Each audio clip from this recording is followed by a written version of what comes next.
Welcome to the Honest Hour. I'm your host, Luis Acevedo, and I am the founder of MOT Media and also the co host of MOT Today, where we do a weekly recap of all the big events that took place during the week on Sundays at 12 p.m. Eastern Standard Time. And on Saturdays, we have MOT Sports with James and Nick.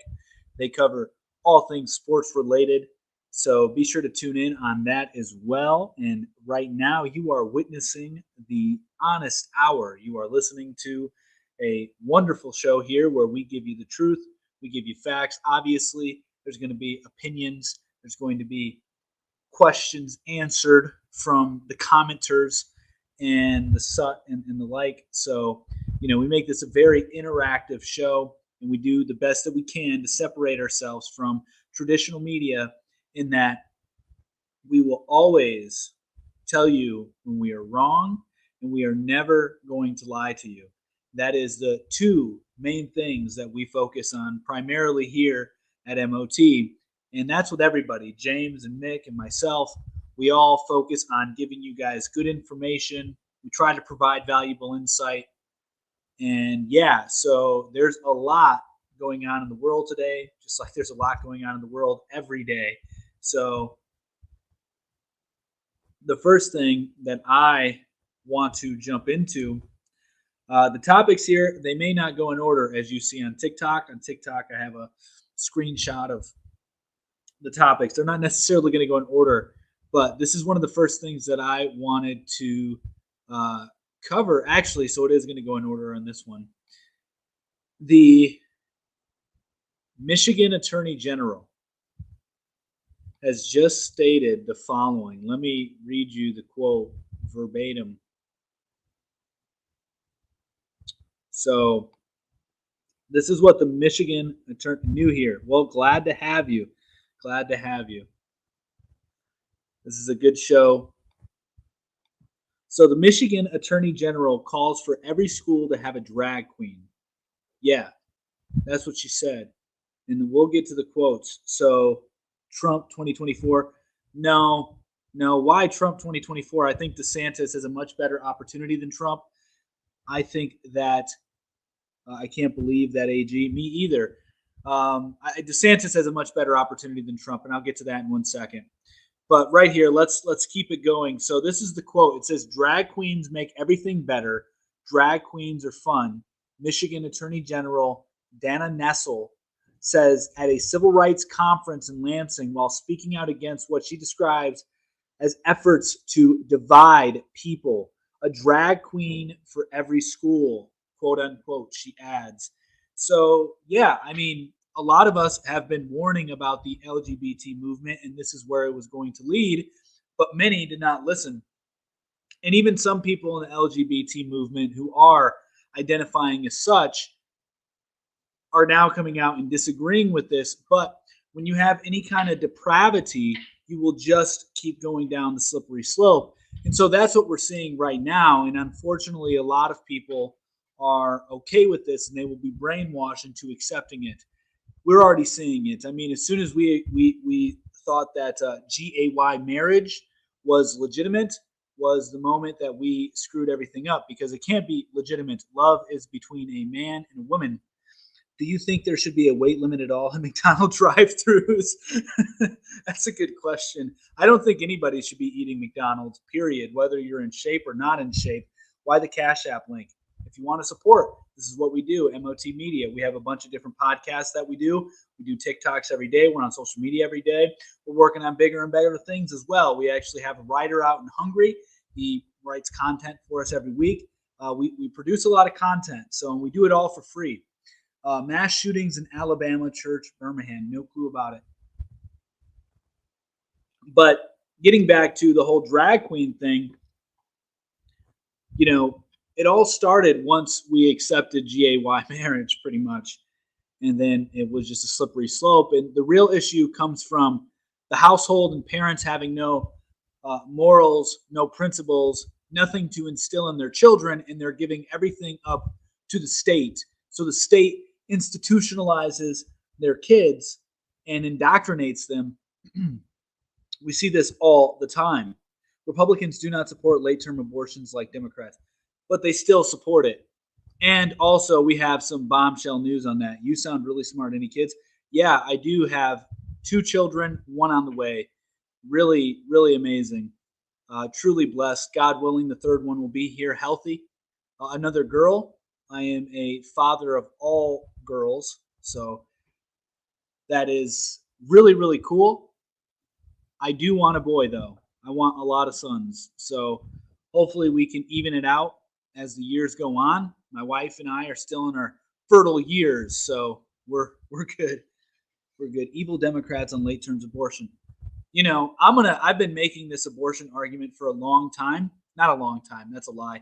But I've been making this abortion argument for quite some time. And that is, if you want to end your bloodline, then your bloodline deserves to perish and you will die throughout history. So go ahead if you want to be an idiot and end your bloodline, because that's the only purpose. That's the main physical purpose of life. Physical, quote unquote, hear my words, physical purpose of life is to procreate. And then there's a metaphysical purpose, which is to serve God. And God tells us in the first commandment, the very first commandment, which people overlook, be fruitful and multiply. So if you want to go against that, you don't deserve to procreate. I mean, it's just natural population control. If you want to go and end your own bloodline, be an idiot. Do I believe in Plan B? Once again, if you want to be an idiot, go ahead. So you are wishing death on people? No, I mean, death is always going to be here. You can't do anything about it. It's inevitable. People are going to die always. And if you want to voluntarily slaughter your bloodline and end it where you stand, then do it, I guess. I mean, obviously, I am very, very pro-life. I don't want any children to perish. But if their parents want to finish off their bloodline, it is what it is. It's about the child, not bloodlines. It's about the bloodline in the grand scheme of things. Reparations for whom? We'll get into that. Plan B doesn't slaughter anything, though. Yeah, I mean, if you want to be promiscuous and have GAYSEX with a bunch of strangers, that's the only reason you would use Plan B. That's the only reason you would use Plan B. Did you know that the WHO logo cuts out the world into 33 parts? I did not know that. That's very interesting. It's very interesting, and a lot of numerology and symbolism there. Yikes. Wait, what? Yeah, I said what I said. I think that if you're having SEX just for pure, there's nothing wrong if you're in a relationship, if you're in a steady relationship. So if your daughters were sexually assaulted or raped, you wouldn't want them to allow to take the Plan B? Well, the likelihood of that is very low, being that I am a good father and I am a strong man, and there are strong men in their life who would not allow that to happen to begin with. My daughters would never be in a predicament where they would have to face that kind of thing. That's the big issue. Women get into those situations because they're late. They're going out drunk to bars by themselves, thinking that it's cool. And yeah, how are you not going to answer the question? What question are you talking about? I just answered that question. Wait, what? I don't know what you're talking about. I'm blessed by God. I am not GAY. I'm the only person in my family that can keep the original line. There you go. There you go. Is Trump a scientist? No. Are you MAGA? No. What are you smoking? Not a dang thing. How can you say that? Because it's fact, but true. That's not true. No, you dodged. I don't know what question you're talking about. I'm getting a lot of questions right now. So you repeat your question then if you really wanted to answer it. Hugh, Jeff, and 3. I don't know. But yeah, you said that you're a good parent, so you wouldn't even be in that situation. Yeah, 100% fact. My children would never be in that situation. I support Trump myself. I respect your opinion. I don't support Trump. I think he's hilarious, though. I think he's a good leader. As far as his attitude, he is a true alpha. That's dodging the question. No, it is not. No, that can't be 100% fact. Okay, whatever you want to say. I'm telling you that, yes, there are exceptions to the rules, right? I mean, there could be a family member who would do something, but that would never happen. And really, the issue with sexual assaults and rapes, so you mean to tell me that your children are the exception to the statistics? Yeah, because we actually watch our children, and they will not be going off to the colleges. They will not be going off on random dates with strangers. They will not be going out to the bars by themselves to get drunk. They will not be going out and being extremely vulnerable. They will be real women. Just because you can't pay attention to the questions your life is asking doesn't mean dodging it is good. I don't know what you're talking about. Trump is a traitor. You like Trump? A traitor. You like? Trump is a traitor in a way. I mean, he is the reason. He's part of the reason why we'll get into this. I mean, it's not really inflation what we're experiencing. It's more so deflation. But Trump did increase the debt ceiling. He did increase the money printing. He did He did start Operation Warp Speed. He brags about the poison being injected in people, which is causing SADS like crazy. So, yeah, I don't really care for Trump on that front. And he also brags about being friends with the owners of Johnson & Johnson. Real women. Yeah, my daughters are going to be real women. They're just 2 years old at the moment, and one's on the way. Glad your life is taking off. Shout out to Paige. Thank you, man. I appreciate that, Heaven VP. Are you Michigan militia? No, I'm not Michigan militia, but it's very funny that you say that because I am originally from Michigan. That's where I was born and raised, in the cereal city, Battle Creek, Michigan. And then I was, not really raised, but I was born there, spent some time there. But then I was really raised in the Kalamazoo, Gull Lake area. Do you think Trump did anything good? Also, God bless you and your family. Tell, knowledge person, what is a real woman? Well, a real woman is somebody who saves themselves for one man and is also looking at themselves, knowing that they are destined to have children and to be a homemaker and to be loyal and to be essentially a servant to a man. I mean, that's how they derive their value, and they know that. All women know that deep down. Drag queens in schools based. Yeah, I hope you're being sarcastic. Lions so bad every year. Not a Lions fan, not a sports fan. A red wave coming in. Just watch. Yeah, there is a red wave coming. There is a red wave coming, but is that going to be better? I don't know. Who would you vote for president? Right now, probably, I'm not going to vote. I didn't vote in 2020. I told everybody in 2020 not to vote because it was going to be writ. I mean, I called it. I told you that it'd be a waste of energy to vote in 2020. But if I were to vote, if I had to vote in 2024, I would probably, as of right now, vote for Ron DeSantis just because he seems to be the most sane. But yeah, this is it. Yes. Oh, explains that. Red wave. Yeah, people don't care about race. People care about money. Not true. People care about both race and money. I'm not drag queens. I'm more human than you think. Homemaker, servant to a man. Where and what century are you from? I'm living in reality, my friend. I'm living in reality. There are definitive gender roles. I mean, if the Muslims really get it. The Muslims get it very much. I do identify as a Christian, and I lean more towards the Orthodox Christian perspective. But let me tell you, the Muslims get it much better than the Christians do. These comments, I know, these comments are hilarious. If you had to vote in 2024, who would you vote for, not including Ron DeSantis? Nobody then. Nobody. Maybe Rand Paul, actually. Maybe Rand Paul or Thomas Massie. Maybe those two. Gender roles or social construct. False. If you look at so this is a very, very common myth. So if you look at the Nordic countries that have the most quote-unquote gender equality, what happened is everybody fell back into their gender roles. And then also on the reverse of that, if you go into a quote-unquote third world country, you then see the gender roles clear as day. So in a heavily socially constructed country like in the Nordic countries, the Scandinavian countries and stuff, you then see gender roles very clear as day. And then if you go into third world countries, you see gender roles clear as day. You don't see gender roles in the West because we're so depraved and we're so weak as men. We're emasculated. That's why you see women wanting to be power lifters. That's why you see women in gyms. That's why you see women playing sports. That's why you see women getting, destroying their bloodline. That's also why you see men. I mean, really, condoms were made for GAYSEX. Fact. To stop AIDS. Money is more important. People got to put food on their table and pay their bills. Bottom line. So here's the thing: you don't need money to pay your bill. I mean, you don't need money to get food, and you don't have to pay bills either.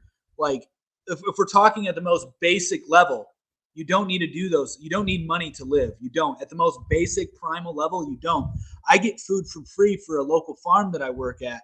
On yesterday, I got 3 free pounds of meat, 2 free gallons of raw milk, about 40 eggs, some honey as well, in exchange for my work. So you don't need money in order to live. That's just a falsehood. I mean, yes, in society it makes it more convenient, but in reality, you don't need money to live. They destroy all evidence of election. Yes, I don't know how much I can say there. Yes, you are right. Because the social construct that gender roles was created thousands of years ago. You're wrong. You're wrong. These are not social constructs. I am physically stronger than a woman. Men are much more likely to lead because guess what? We want status. We want reputation. We want to build something. Women don't have that same desire to have status and reputation. The way that they get their status and reputation is typically by men. And if you look at this is proven in psychology. Women date up. So women will date a man that has a higher IQ than them, that makes more money than them, that is typically more experienced than them. So women will look for men who have a medium to high body count because it shows status and that they're able to get other women, which is attractive to other women. I mean, to that woman. But as for men want a woman with no body count or an extremely low body count. And they just want them to look good. Because the social construct's kind of crazy, but I get it. Yeah, I only need movie for beer. Yeah. You don't need money. Let's see. Let's go back up here. You don't need money to live, but hey, here's my Cash App. I mean, whatever. I just told you that it makes life convenient to have money in the society we live in, but you don't need money to live. I can get my basic necessities for free if I really worked for it.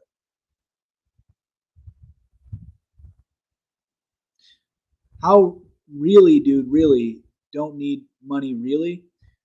Yeah, I mean, you don't really need money. There are a lot of people in the world who don't have any access to the cash that you have, and they live a far healthier life than you do. This is a fact. This is a fact of life. But you guys are missing the nuance in what I'm saying, that in a society that we live in, it does make it increasingly and significantly more convenient to have money. Fact. Gender constructs have always existed. It's the natural order. I don't even think they're constructs. They're just natural. We will eventually go back to a barter system. I don't agree with that. I mean, inflation isn't a problem. Republicans support life. We'll get into that. Dude, peace. See ya. Inflation isn't a problem. So on some fronts, inflation is being felt, quote unquote, by definition, but it is more so because of supply chain breakdowns than anything. I mean, like Samsung and a bunch of other places are now having overflow of inventory. They just can't get rid of it because nobody's buying it. And, there's other people like that I know very intimately in other industries that are saying that their orders are on back order. Nobody's getting them. Nobody's buying them. Things are slowing down drastically. So what we're really seeing is deflation, and a lot of things are going to become cheaper. The things that you don't necessarily need, like TVs, phones, etc., and all your luxurious amenities. But what's really going to go up in cost is fuel and food, and that's because of supply chain issues more than anything, which is why we're big proponents here of localizing your supply chain. Republicans support life. We'll get into that. Drag queen in every school. How about math? Right? Eye roll. Sorry, didn't realize you were a misogynist. Have a good day. Peace out. Proud to be one. Yeah, they weren't even constructs. I mistyped. Yeah, it's all good. It's all good. So, yeah, I mean, the real issue is deflation, in my opinion. Do you like learning about history? Yes, I love history. I majored in history in college. That I loved it. I love it. That's primarily what I like to read: history books, biographies. I'm a huge history fan. I particularly like learning about Chinese history a lot, and I also like learning about 20th century America. What is your take on guns? Guns are great. I love guns. I have a gun. Um, I grew up with guns. I grew up in the country. I grew up on 5 acres of land. I grew up shooting guns. I love them. They're a great thing. They're a great way to defend your family. They're a great way to provide food for your family. The beautiful things. They're beautiful tools.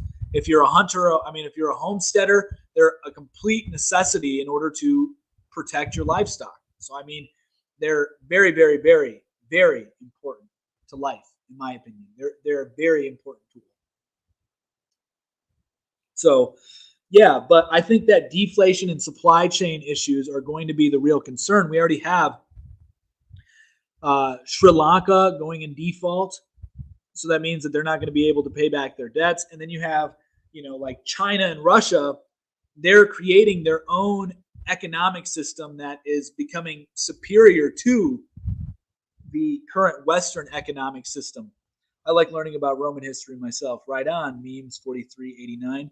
I haven't really looked much into Roman history, but I know a lot of people who have, and they enjoy it. They make a lot of connections to what's currently going on in our world today, to Roman history.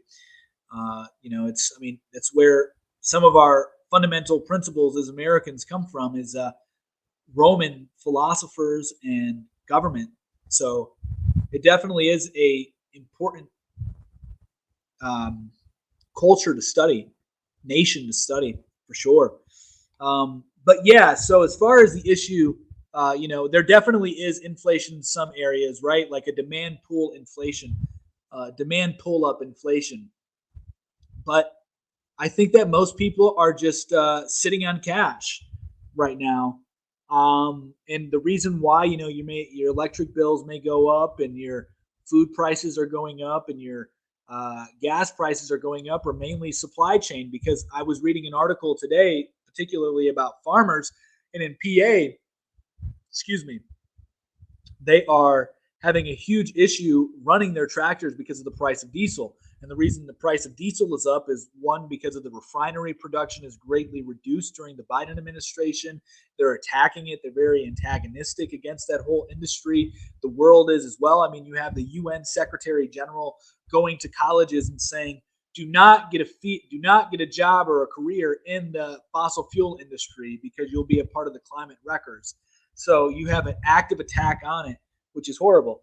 We need to bring everything back to the USA manufacturing. I do agree with that. Do you think the United States could go to Great Depression levels?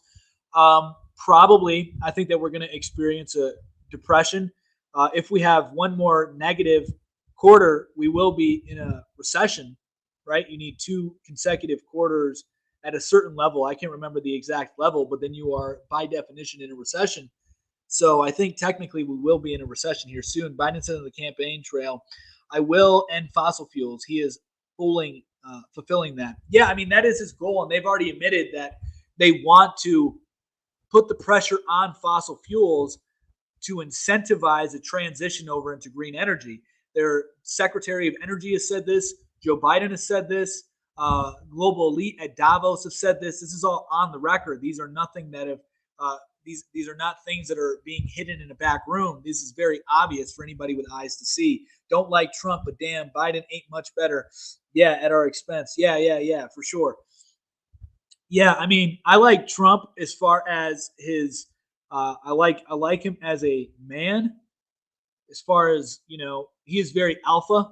He is a very good leader, a really good negotiator, but was way up before Ukraine. Yeah, for sure.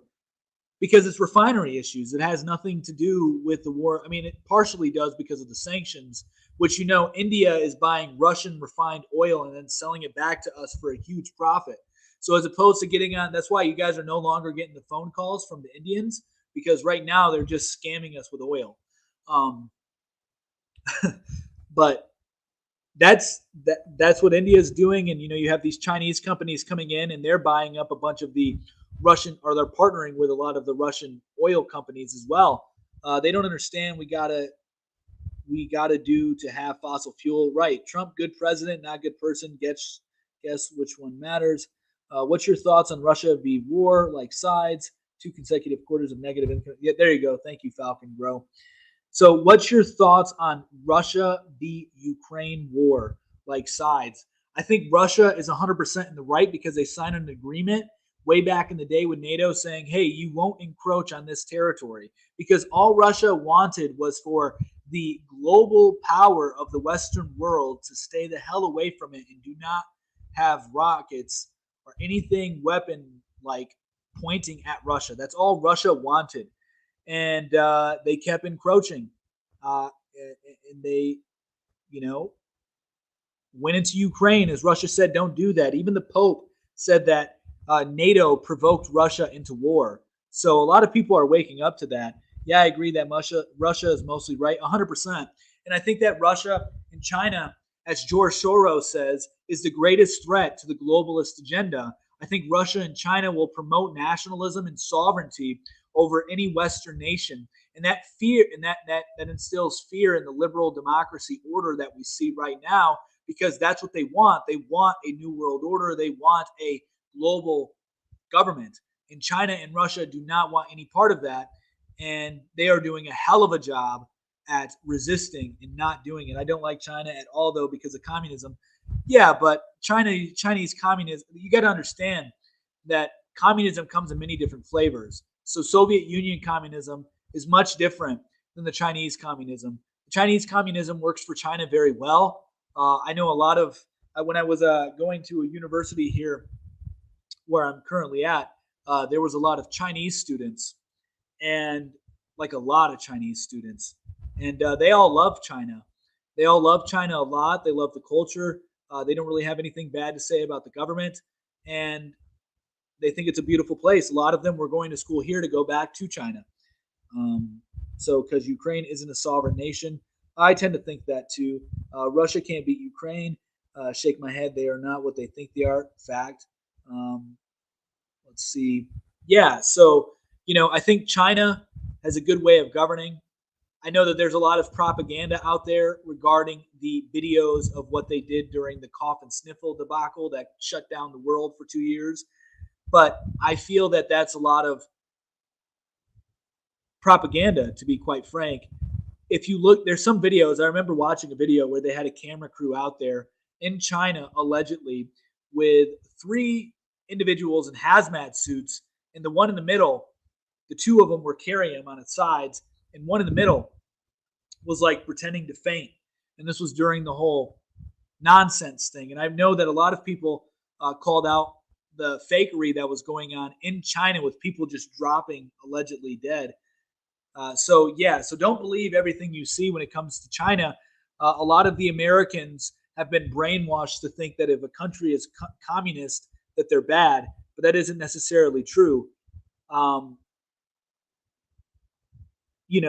think that China is going to pretty much take over as the world order goes. And it didn't work out as planned, because the global elite were giving the Chinese so much money and so much manufacturing power that they thought that China would go along with their plan. That was the whole idea, was that they would get this huge country and this huge population to go along with this plan.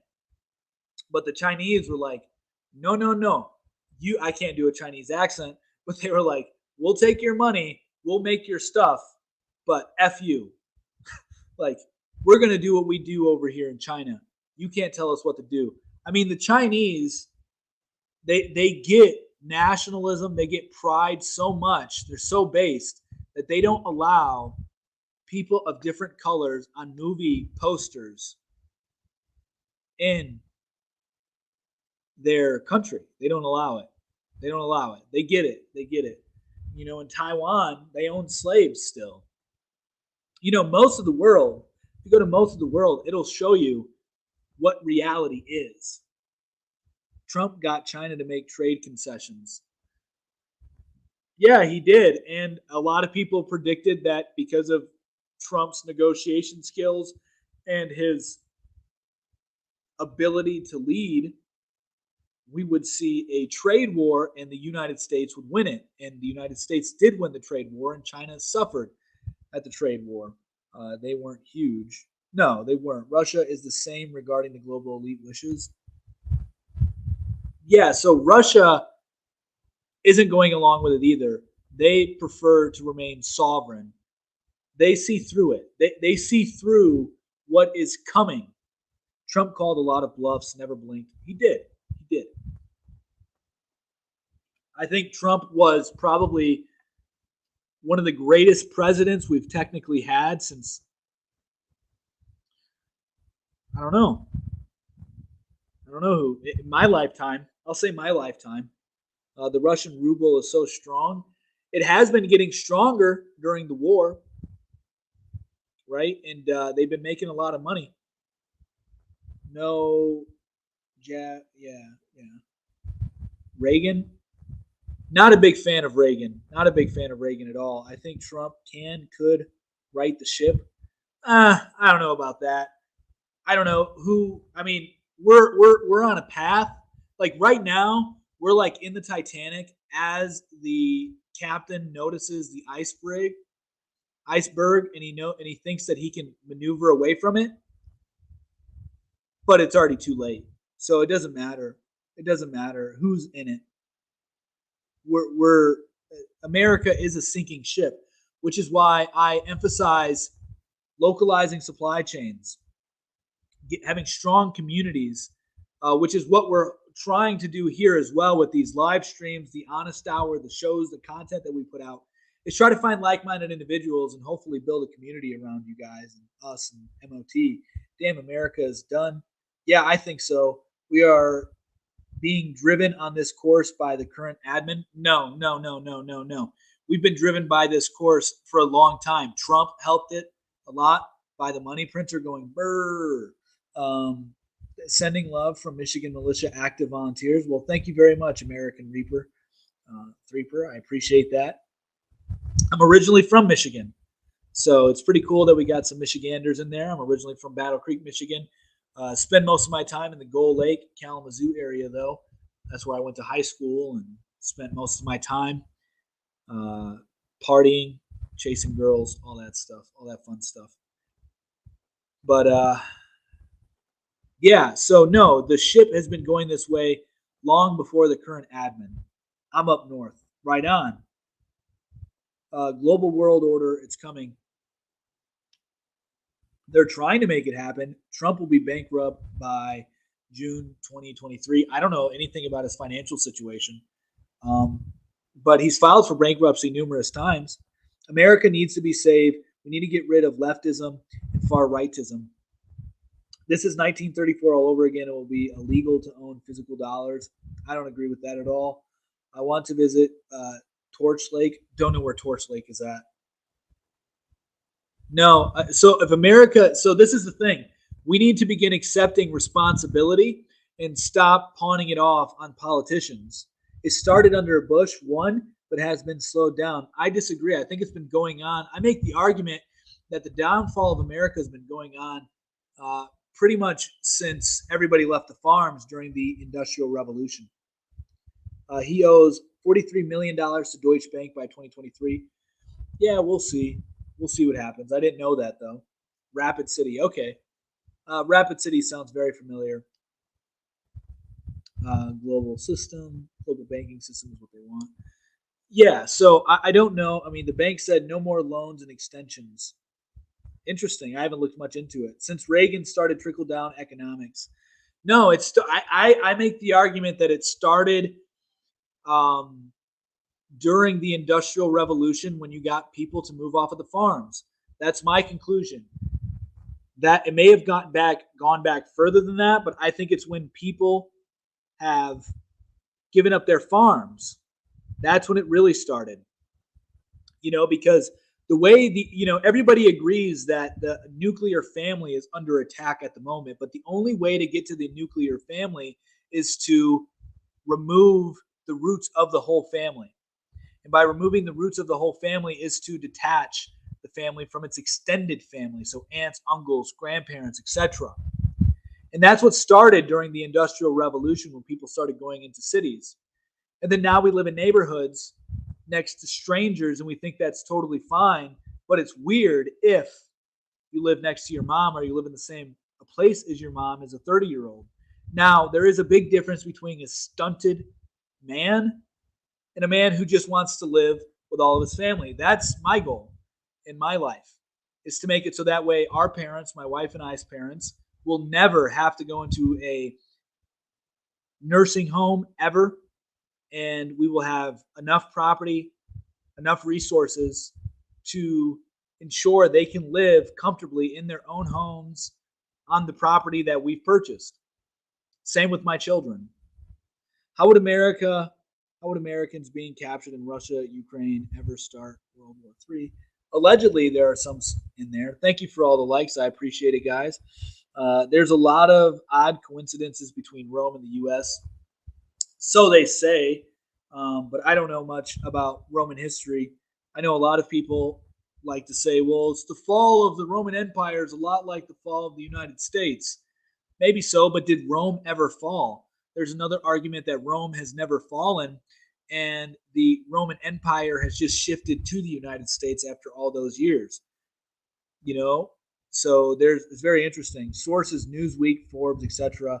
Nerd Fartman, Ned Fretman. Okay, cool. I'm not doubting you, man. I'm not doubting you, Gary Scott 007. What you're saying? Are you familiar with Shemanite years? No, I'm not. I have no clue what that is. It would be more of the fall of a republic and a birth of an empire. I don't know what you're talking about. I mean, wasn't Rome imperial? I mean, Rome was imperial. The United States is imperial as well. So I don't know. I don't know. Maybe you can elaborate as to what you're saying. But yeah, so those are the first two topics, right? So we got deflation really being a thing because we're having an overstock of a lot of goods that just aren't needed. And people aren't spending their money on that stuff. But it is going to be incredibly cheap, just like I think car prices are going to go way down. Rome was a republic and became an empire. Yeah, yeah. But their governing was still a republic while they were imperial. Been hearing for 5 years Trump will go down for this or that. Never happens. Yeah, that's true. Teflon Don, that's a good name for him. The Austrian School of Economics is an answer to everything economic. I don't know. I don't know enough about economics to make that statement. Thoughts on the word Latinx? I think it's Gay. I'm Latino. I'm not going to go around and say Latinx. I'm not for any of that nonsense. Excuse me. No, obviously I am not. Don't like it. Yeah, no, I don't like it. Yeah, it's dumb, and this is why. This is also another topic I wanted to talk about. This is why we see a huge win for Republicans in a historically blue territory. For it's been blue for like 100 years, and it was just flipped the other day by a Republican, and it's because of nonsense like that, the whole Latinx. So the article goes, we're on our heels. Democrats reportedly confront campaign leadership after Republicans flip seat. So it says Latino Democrats confronted their chairman Wednesday after Republican Texas Representative-elect Mayra Flores flipped a South Texas seat red in a special election Tuesday, according to Politico. How do I hop on? You just asked to join, but I think you got to have 1,000 followers. Let me see. Yeah, I think you got to have 1,000 followers, bro. So if you can maybe hop on to the MOT Today channel, we can get you on here if you like. That's Mick. He's the co-host of MOT Today. He wants to hop on. So hop on the MOT Today channel, and we can get you on here. Is very base person, but she was born in Mexico. I don't think the opposite sex of me should ever be running for any political office. I only think men should be. I also think that the head of households should be the only one voting. This is great. Love the Democrats and what they do. I don't know if that's sarcasm or if you're being serious, but hey, whatever. What? Yeah, 100%.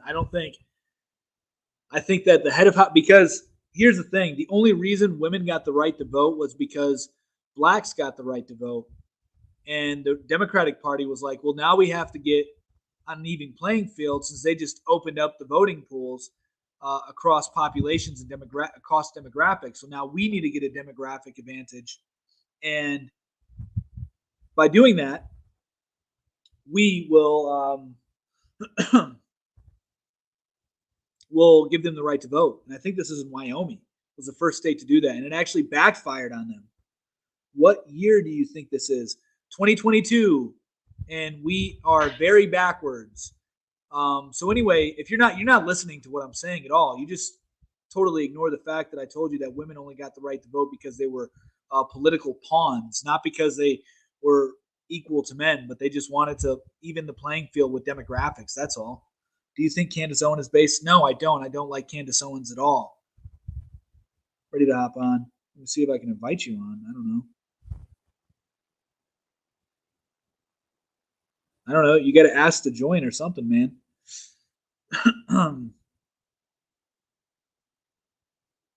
There, I just invited you. MOT Today, I just invited you.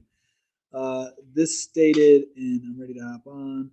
Do you think they're replacing demographics? 100%. I actually have, Mick, before you say anything, I actually have something that I wanted to share with you guys regarding that. So that's a very great question. They are replacing demographics. There's a chart here. I'll flip it over for you guys to see right here. So let me flip this over. Oh, I can't flip it over with this freaking green screen. But right here, I'll read it for you. It says, just in 239,461 migrants crossed the southwest border into the U.S. in May, the highest monthly number ever recorded. So yes, it is happening. So why shouldn't women run for government offices? Because they're not equipped to be leaders of militaries. They're not equipped to be leaders of men. I would never be subordinate to a woman. No real man would either. It's just nonsense. You know, my wife does not run my household. I run my household. Every real man will know that, hey, I run my household. So then you can extrapolate from there that if a man runs their household, why would a woman then run the country if all the men run the households? In the first election, women voted. They voted for the candidate they thought was handsome, maybe, but they went Republican. I think it was Warren Harding. I don't know. What's up, Mick? What's going on, Mick? Mick is the co-host of MOT Today. What's up, man? Can you hear me? I can. Sweet. Yeah, I'm off work today, so I figured I'd hop on. Nice. So you got anything to add on what's going on? We're getting a lot of comments. I think we just hit 200 subscribers on MOT Sports finally. Nice. So that's what's up. But no, I wanted to talk about the economy shit a little bit. You were talking about how people should live together, you know, so that they don't have to get old people don't have to go into nursing homes and shit. You know, I live 2 doors down from my parents, and it's a blessing in disguise, really. You know, everybody tries to scare you and thinking that's not a good idea. But the main reason why we did it is because my wife wanted, well, number one, it was a good deal, but number two, you know, my wife wants to make sure she takes care of her parents whenever they get old and they can't. Right. She doesn't want the government to take everything from them so they go rot in nursing home. Right. Yeah, I mean, 100%. And other people should be thinking about that. Yeah, I mean, a lot of people don't consider that at all. And really quick, DMAR75. I'm in a leadership role who have men report to me. Well, I bet you none of the men like you, and they all call you a BITCH behind your back just because it's unnatural. I'm not trying to be rude. It's just very unnatural for you to be in that position. And in the real world, in nature, you would never be in that position. When is the last time a matriarchy has worked? It never works because the patriarchies destroy them. Fact. What are you going to do when you got a bunch of women and riot shields and spears going against freaking Spartans. What are you going to do? You're going to lose. You're going to perish. Do the 2 doors include the bathroom door and the basement door? I don't know what you're talking about. Bye. God bless you and your family. See ya, memes 4389. But yeah, Mick, I totally agree with you. People really need to consider the fact that their parents are going to get old, and the best thing that you can do, it's not a fist fight. You don't understand the dynamics of men. Men, when they're running for, so there's a social sexual hierarchy to men. And men who tend to gravitate towards leadership positions tend to be alphas, tend to be bravos, and they are going to approach it in a much different way than a woman is. A woman's more passive aggressive. Men are more direct. And then so you should probably find it uncomfortable being in a leadership position as a woman, having to be direct with other men. It's probably uncomfortable for you, whereas a man has no issue being direct and straight to the point. Women are more passive aggressive. Women are more emotional. These are all factual things. It doesn't mean women aren't smart. It doesn't mean that. It doesn't mean women aren't intelligent and women don't have critical thinking abilities. 100% they do. But they are driven mostly by emotion, and they are driven mostly by their insecurities. It's just true. Absolutely not. Okay. Someone's off his meds. I haven't even said much. How do they know about that? Right. I think they're talking about me because I come on here, I spit what I think is what I know to be true, and it freaks most people out. Most people can't handle it when I'm over here talking about these kind of topics because they've been so brainwashed by society. From what I've noticed, it seems like most women don't even really feel comfortable in these kind of leadership roles. It seems like most women just kind of like don't want to deal with that shit. 100%. 100%. They're pressured into it. Most women, pretty much all women, would much rather be at home with their children, making food, cleaning the home, and running all the home shit. That would be like most women's dreams. That is a leadership role. You're 100% right. Women are leaders of children, and that's not degrading. That's like a beautiful thing. It's a very beautiful thing. Men are not. Men have a hard time leading children. I am not as nourishing as my wife. Mick, I'm sure you will say the same. Like, I'm not as caring and I don't have that touch that my wife does. My children love my wife dearly. They love me too. But whenever they're hurt, whenever they're not feeling well, whenever they're ready to go to bed, they would much rather go to their mom. I know you guys may have a little different dynamic because your guys' work schedule, but yeah, women are more, snuggly and they're very. I think women are like more patient than men. 100%. So I think that has something to do with it. 100%. Then we got DMAR75 commenting back. Our director and CEO are women who run the company of thousands of employees. Thank God I don't work at your company.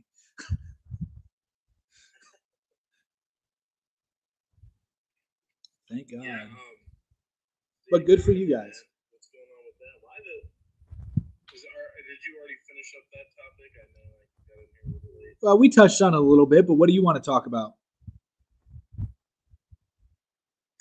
Yeah, I've just been thinking about, man, like everything's crashing, and I'm starting to think that it's just kind of like a fear thing, like people are just so afraid of everything that they're just like not spending as much, and everyone's just being more cautious, and it's like the Fed doesn't even really have to do much. This is like a thing the Fed does a lot. They'll say they're going to do something, and then the market reacts before it even happens. Well, they've been increasing interest rates. I don't know, kind of. Well, yeah, but that hasn't really affected anybody that much yet. I mean, they've slowly been doing it. This one that they just did the other day, that just happened. I mean, the stock markets aren't doing well. Plus, yeah. I'm just, I kind of want to know your opinion on the crypto thing too. Like, I don't know, man. Pretty crazy how much the crypto's been crashing. It's not. It's definitely normal. worse than all the other. No, it hasn't. No, it hasn't. Bitcoin hasn't even dropped Do you 80. think it's gonna go? Bitcoin hasn't even dropped 85%. Bitcoin historically always drops 85%. Ethereum typically always drops 90%. We haven't even seen that yet. Sometimes 95%. What do you mean? Like, did it do it? You said it always does it. Like, Every bear cycle, every time there's a bear market in crypto, there's been about 3 or 4. how many bear cycles is there? I think there's been 3 or 4. So every time, literally every time, historically, we see Bitcoin drop 85%. We see Ethereum drop 90 to 95%. And all altcoins are dropping about 95% to almost 100% during the bear markets. So this is not abnormal at all. This is very normal for crypto. Anybody who's been in the space for a while can tell you the same thing. This is nothing new. This is a very great time to really dive into crypto, learn about it, and make some good educated decisions to where to park your money, because this is where crypto millionaires and billionaires are made, is in bear markets, not bull markets. Yeah, I 100% agree. Like, you have to buy low, sell high. I was looking at the traditional markets today too, and dude, the shit's down as much as it was like when the pandemic first started. Like, and everything was tanking like crazy. It's almost down to that point. It's insane because I think it has a lot to do with fear. There was a lot of fear then, and right now there's also a lot of fear. And Yeah, I do agree that. Yeah, I do agree that there's a lot of fear in the world right now, which is really weak in my opinion. There's no need to be fearful. It's very optimistic to be in these times, because this is where you can build. My business, my cleaning business is growing right now during a time of what we're going to enter in a recession. I'm totally blessed. MOT, we're getting more and more popular. That's awesome. So both of my businesses are growing. I know that you guys are making more money too, so that's awesome. So, like, really, you just can't be afraid of what's taking place. Like, there's so many opportunities out there. And let's say that a lot of jobs go away because of the economic downturn. Well, there's so many things that you can do now with the internet to make supplemental income, be more entrepreneurial, right? Like, I've been thinking for a while now about a pressure washing business. A lot of people will pay good money to go out and pressure wash their homes, their sidewalks, stuff like that. So there's so many things that people can do. You just have to be skillful and a good member in your community, which is why we promote localizing supply chains so much. yeah, that's a big thing. You got to be a good member in your community. You can't be like a scumbag and expect to get a bunch of business. 100%. 100%. You have to be a good person, and yeah, you just have to have a vision. There's plenty of opportunities, but if the market ends up tanking, I mean, I don't know. I mean, if things get bad enough, then some of those opportunities may go away. So it's also important to prepare. 100%. Which I think the biggest thing is to just not live in fear. You know what I'm saying? Like, I totally agree. Totally agree. It stunts your mental growth. It stunts your spiritual growth. Fear is no bueno. It doesn't help you. I also think being afraid of the dark. Right, 100%. And something else, like, this is a piece of advice I would want to give everybody. Everybody has heard the old saying that the smart thing to do is to have 6 months worth of physical cash savings. That way, God forbid, you can live off of that savings for 6 months until you can find another way to make money. Well, I would add in there that you should start a food savings account as well. I'm not big on canned foods and perishable goods or non-perishable goods. I'm not big on them. But if you get to a position where you need food and you can't get food, and you do have access to your non-perishable goods, you're in much better shape than those who aren't. So I think that not only should one save 6 months worth of their living expenses for a bad day, but they should also save 6 months to a year of their eating expenses as well, of their food expenses. Start up a food savings account. I think that's really huge. And hopefully you never have to use it. And also another thing that you can do is if you have the property, get chickens, start your own garden, like there's a lot of things that you can do to help make you more resilient during times of economic depression. 100%. Yeah, I'm probably gonna be getting some chickens, bro. I'm probably gonna be hitting you up because I know you know the chicken man. So Yeah, for sure, man. I'll see if there's. I really am. I've been talking to my wife about it. She's not against it or whatever. It's just chicken. Right, dude. I'll help you with the chickens. I'll help you. We'll split whatever costs it takes to raise the chickens, whether it be like the hay in the winter or anything like that. I'm pretty sure you can get away with having more because the hens, they don't make as much noise as the roosters. So maybe just have one rooster and like a bunch of hens. Who the fuck's gonna call the cops on you, dude? If they call the cops on you, you just bribe them with your eggs.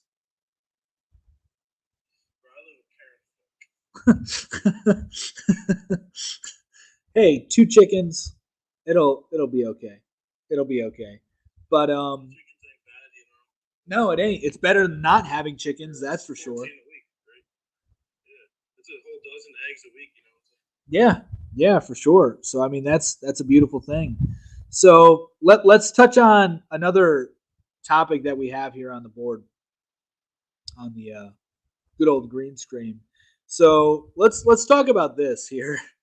Republicans support abortion. So not surprising. I mean, they go along. They work hand in hand. They do, but this right here is very telling. So Republicans and the Democrats are okay with Ukraine. Right. So and all the other stuff, they were for all that other poison shit.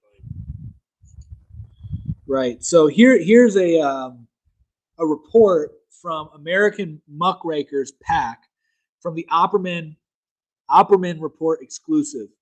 So it's an interview with the Muckrakers, and so they exposed Representative Boebert or Boebert. I'm not sure how you pronounce it, for drug use plus more.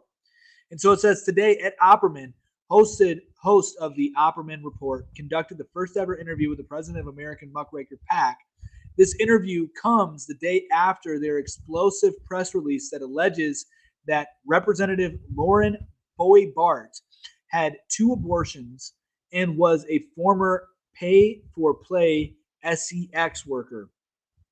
And then she ended up meeting one of the Koch brothers, allegedly, and one of the members of the Koch family, rather, through this sugar daddy website. And they then introduced her to Ted Cruz in Aspen, Colorado. And then Ted Cruz donated, it says after meeting the rep, due to the Koch family introduction, donated $135,000 to her campaign for Congress. And so they're now coming back and fighting it, saying that, the only thing that they're denying is this, that she was not an unlicensed escort, which makes me think that, well, she could still be a licensed escort then, right?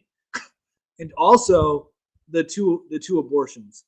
They're saying those 2 things are false, but they're not denying the fact that she apparently, there was something else on here too, that she apparently, her and her husband, were meth users. They did not deny that either in the report. But so they didn't deny that they were meth users. She's a House of Representative for Colorado, and she's.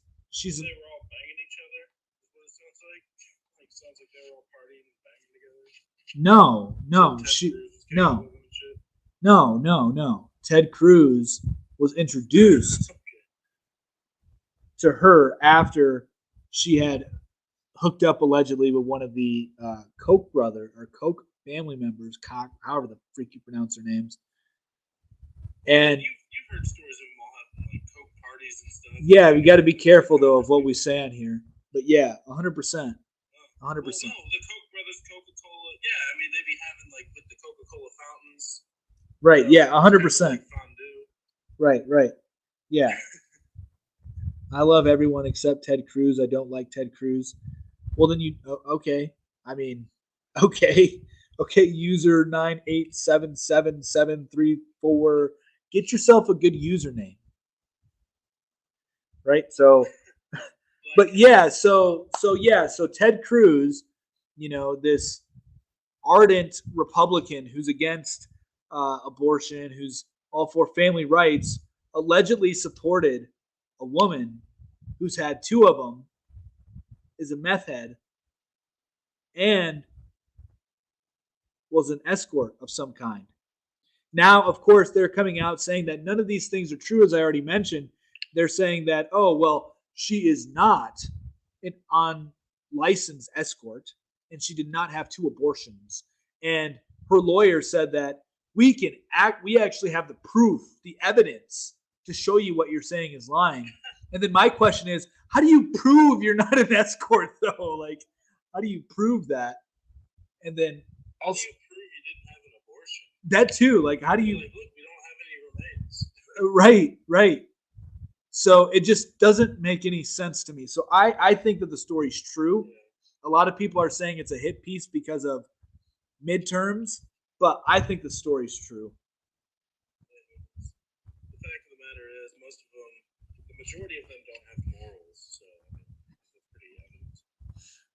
Yeah. So I mean, this is why I find it hard to support Republicans. Although I would say that I am right leaning for sure, but they're just they're just as bad in a lot of cases. So I don't know. It's hard for me to support them. Like I think Ted Cruz is going to be running for president in 2024. I think Ron DeSantis will be running in 2024. I know I get a lot of pushback on that. It's like 20 of them that run. You know, if you combine like both parties, I mean, there's like more than 20. Right. And now The Atlantic wrote an article that Joe Biden shouldn't run in 2024. And there's a lot of Democrats that are not giving their support to Joe Biden running in 2024. So the Democrats are definitely not going to win the election in 2024 unless we have a huge thing that took place in 2020 again. I think that Trump is going to run third party.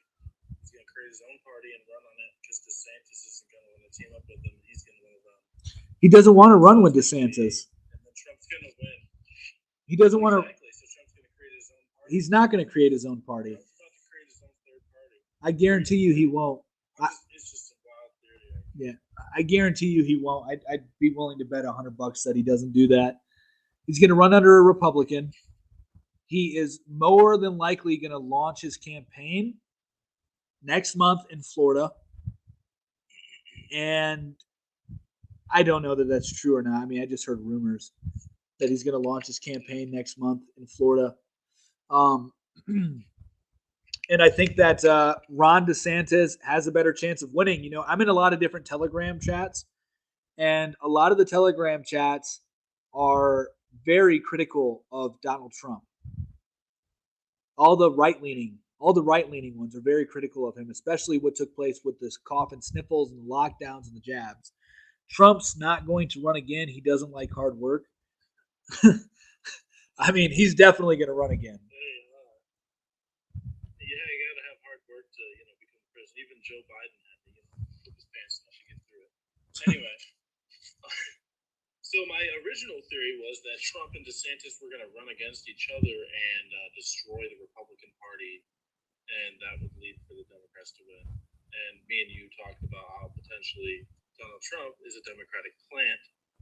But then, then my other idea was, maybe Trump will just run as a third party.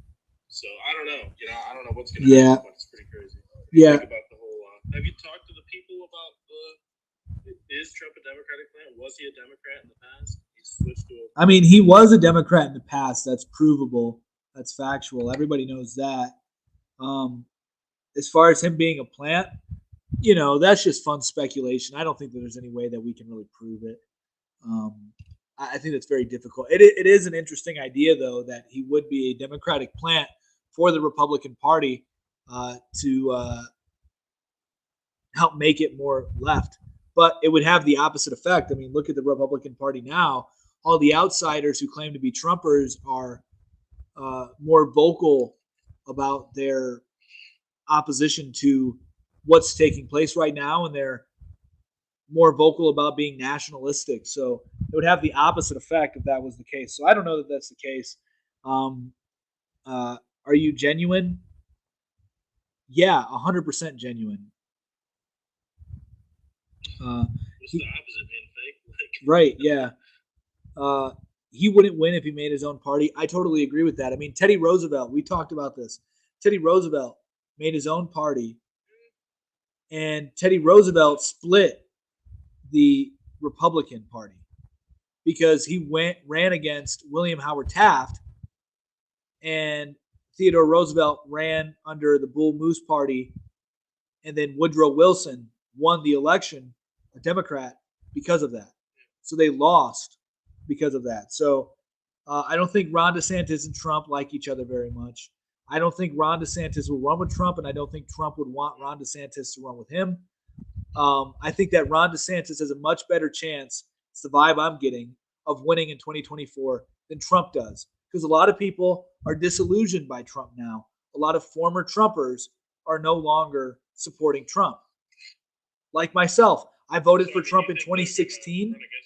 But yeah, 100%. 100%. So do you think that that's going to destroy the Republicans? No, it's not. Right?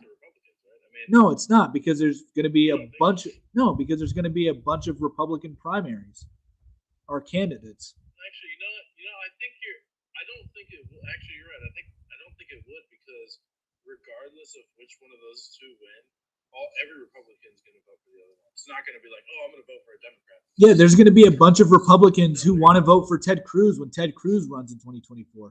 There's going to be a bunch of. This is what happens every election cycle for the presidency. Hillary and Bernie. But I think it's safe to say that. I think it's safe to say that every Republican, no matter which Republican is nominated, they're going to vote for the Republican and not going to be like, oh, I'm going to vote for a Democrat because my guy did. Yeah, and I think that a lot of people are disillusioned by Trump now. So I think, and a lot of people really like what Ron DeSantis is doing. I mean, look at Elon Musk just threw his support at Ron DeSantis. He said if Ron DeSantis runs in 2024, I would vote for Ron DeSantis. So there's a lot of, people that are going to favor Ron DeSantis. I think if Ron DeSantis runs in 2024, he has a very good shot of winning. There's some people who think that Trump will come in like a wrecking ball and destroy everybody. I don't think so. I think Trump has lost his base. I do. I don't think he lost his base. And, back to the third party thing, because I'm big on third party. I've been against the two-party system for a long time. I think we differ on this a little bit, but, I think that that's the only way we're going to get some actual change. It's like we got Pepsi and Coke right now, and it's the two birds of the same, or two wings of the same bird. And I think that Trump actually could be the one person who could potentially win with the third party vote. I don't think so at all. Just because, now. Yeah, I mean, I know it's a long shot for the third party. I mean, I don't know. You're against third party, correct?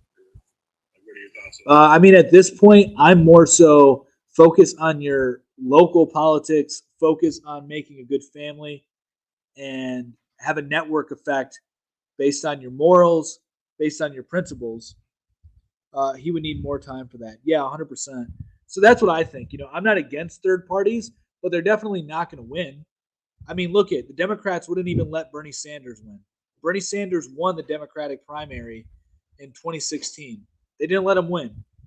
Trump did his thing in 2020, and they didn't let him have it. So they won't let a third party in. They just won't. The best thing that you can do if you want third party is go local. Go local and state. It's never going to happen on a federal level. Never. And Pond Pile says, all it will do is hurt the Republican Party. I 100% agree with that. It would just hurt the Republican Party. It would not benefit them at all. It would divide them. It would make them into different camps. And yeah, I mean, a lot of people are talking about. I agree with you. It would hurt the Republican Party for sure. That's why if they run against each other, it actually wouldn't hurt the Republican Party. But if Trump ran on his own, yeah, it would. Yeah, and he wouldn't do that. I don't think he would do that. So if he does it, then he's for sure a plan. If he does it, he's for sure a plan. Yeah, just to siphon off Republican votes. Right, that would be conclusive evidence that Donald Trump is a Democratic plant if he starts his own political party and runs. The America First Party. Right. Yeah, I mean, the only thing that you could do at this point would be rebranding the parties. That's all. You could call it A1. They could be like steak sauce. Right? So, yeah, I mean, that's what I think is all they can do is rebrand it. There would be no way in hell that you would have a third party ever winning, but you can rebrand them. I mean, we've had that throughout history. That is American history, where we've rebranded political parties and redefined them. So do you think the Republicans are going to win? Yeah, 100%. I think Republicans are going to win the midterms. Blue people who are like blue no matter what. Like gas prices are going through the roof, and people are still saying blue no matter what. Yeah, it doesn't matter. I mean, look what just happened in Texas, a historical blue seat. And also, let's not forget about the fact that you have Independent Party and the Green Party. You do have those parties. But let's not forget about the fact that when Trump, in his first term and during the midterms, the House went blue. So during midterms, it is historical that the House changes colors to the opposite of what the president is. So there's a lot of historical precedent for that to continue. And you also have the fact that there's early signs, like a heavily blue seat being flipped for 100 years, being flipped to Republican. It's a huge sign. And you also have a huge portion of Latino voters who were mostly Democratic voters now going over to the Republican Party. So a lot of people with this drag queen nonsense, with this LGBT Pride Month nonsense, a lot of people are waking up to that. And they're waking up to the fact of the economy and how bad it is. And they're blaming Biden, but Biden doesn't deserve all the blame. This economy was coming for a long time. Many administrations, Trump helped. But anyway, no, you're going to see a huge red wave come in during the midterms, 100%. 100%. Republicans will control both Senate and House. And they will, yeah, and they will win the presidency. Republicans will have complete control of government 2020 by the time 2024 comes. The 2024 elections come. That's my prediction. They will have full control. You know how many riots there's going to be? Because that seems to be the thing, whenever if it's Republican, you have to riot against it. Or if it's any conservative ideals, we have to be against it. And it would have to be a government that is very okay with using force, like giving the police more power or something, or encouraging them to do so. Or maybe they'll just have the Tesla of RoboCop by then. No, I don't think so, man. I think that the Republicans are there to simply make the really insane progressive ideas gradually more palatable. So there will be probably more riots and stuff like that. I mean, already this summer, we're already seeing it. There's a bunch of pregnancy centers being destroyed by, pro-abortion groups. And there's a bunch of people getting let out of jail by DAs that are owned by George Soros, apparently.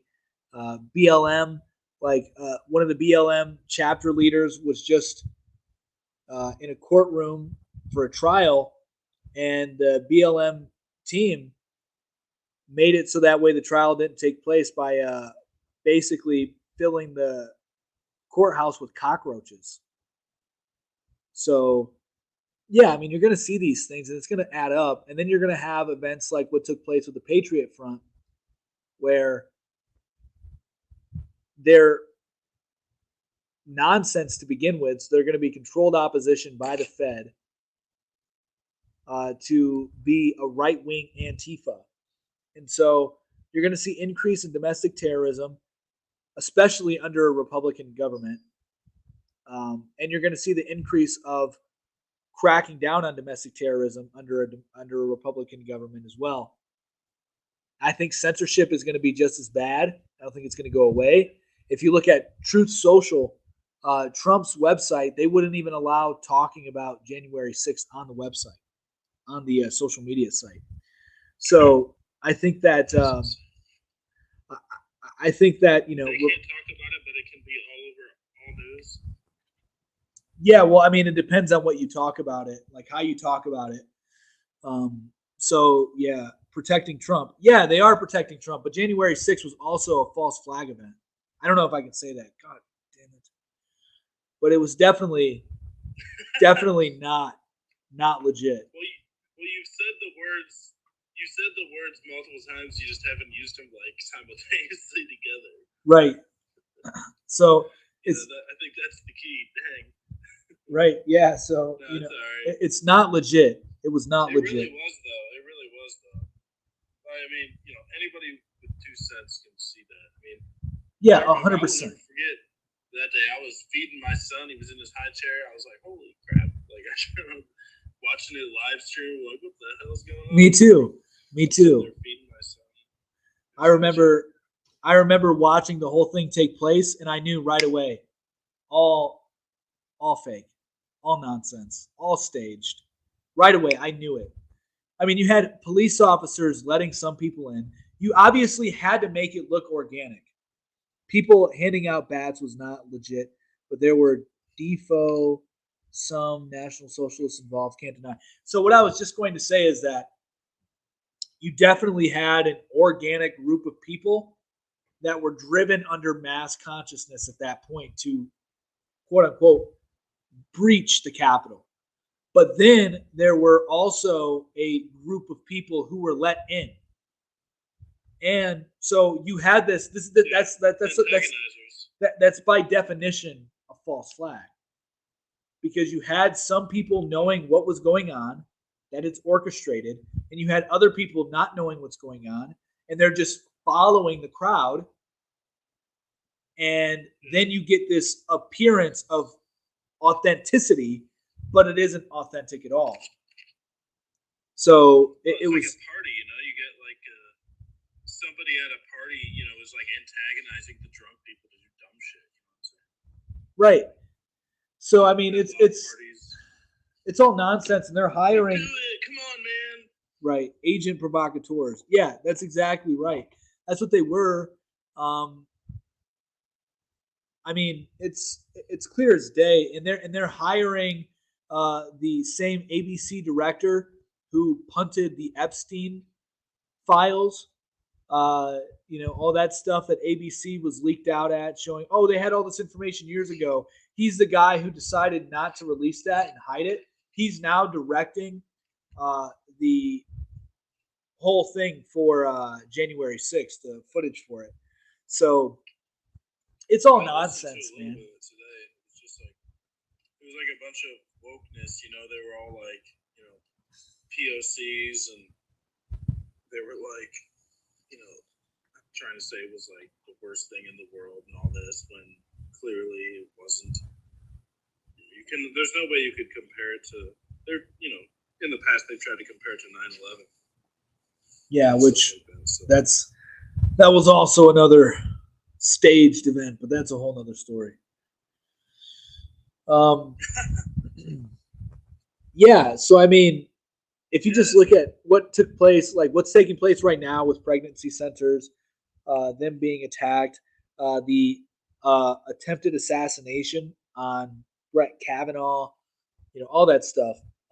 They left at the gun shop. That tells me they don't necessarily want, but yeah, 100%. 100%. So, dude, if it was an actual thing, things would be totally different right now. It would, like real angry people don't not do anything. Yeah, we would Biden would have never won the election. We would have never had an election to begin with. A lot of people in positions of power would probably not be here. So yeah, it would be like the LA riots. Yeah, 100%. It would be insane if it were real. Insane. Thank God it wasn't real. Because I'm not for a revolution. You saying that, proves that, we're not like crazy people. We're just. Yeah, no, I'm anti-revolution. I don't say I'm anti much of anything, but I am anti-revolution. I don't agree with revolutions. I think they're very stupid. I think that they don't work at all. They're called a revolution. What is a revolution? 360 degrees. What does 360 degrees make? A circle. So you're revolting just to end up in the same place you were previously in. Yeah. Doesn't make any sense. I think what that whole thing is, a revolution is like starting over, like the monopoly. I know what it is. Yeah, they're starting over, but hence the term revolution. It's a 360. So you start over again just to end up in the same spot. Yeah, but I get what you're saying. Look at the American Revolution. How did the American Revolution benefit us at all? We now live in a totalitarian state. Yeah, maybe at first it was we're paying more taxes. 100 years after it, I don't know. Let's see. I get it. I agree. Like I've been listening to what you've been saying. Let's see. We have Life Unlimited 72 wants to join in. Let's let her hop in. Hey, how are you? Hi, good. How are you? I'm doing very well. Howdy. Hi. So I think the thing that I'm wanting to talk about is where you say that Republicans support abortion. Okay. And I guess I just want to have a little bit of a dialogue about that because as a Republican, I'm strongly pro-life and have been for over a decade. I'm a pro-life activist, so I'm involved in the pro-life movement. Awesome. I volunteer for a pro-life organization. So, the Republican platform is very much like pro-life. So I guess I don't really understand where you're coming from on that one. Yeah. So firstly, it's great work what you do. To be totally transparent, my heart wants to be 100% pro-life, but then there's also another part of me that's a little more cynical, where I'm like, if you want to end your bloodline, then your bloodline deserves to perish. So let there be abortions if you're an idiot. But mostly, I do have 3 children of my own. I would obviously never get one. I would never encourage anybody to get one. So at heart, I definitely am pro-life, but there is a part of me that's a little bit of a eugenicist where I'm like, all right, you idiot, you want to end your bloodline? Have at it. But just so you understand where I'm coming from as well. Mick, he's the co-host for MOT Today, which is a show we do on Sundays. He's also pro-life. So we are, supporters of that. But as far as what we're talking about in regards to Republicans supporting abortion is more specifically one case. So there is a congresswoman who has stated, well, actually, there's a report that came out stating that she was a quote unquote escort and had 2 abortions and was a meth user. And one of the people that she had escorted for was a part of the Koch family. And they then introduced her to Ted Cruz. And Ted Cruz, allegedly knowing all of these bad details of her life, decided to donate $150,000 to her campaign. Hence, Republicans support abortion. So it's more so in one case, but there are many Republicans who do support abortion. But overall, I agree with you that the platform appears to be pro-life until it isn't, because eventually it won't be pro-life. Eventually what you'll see is the Republican Party going the Republican Party is literally slowed down progressives. That's all, because now they support gay marriage.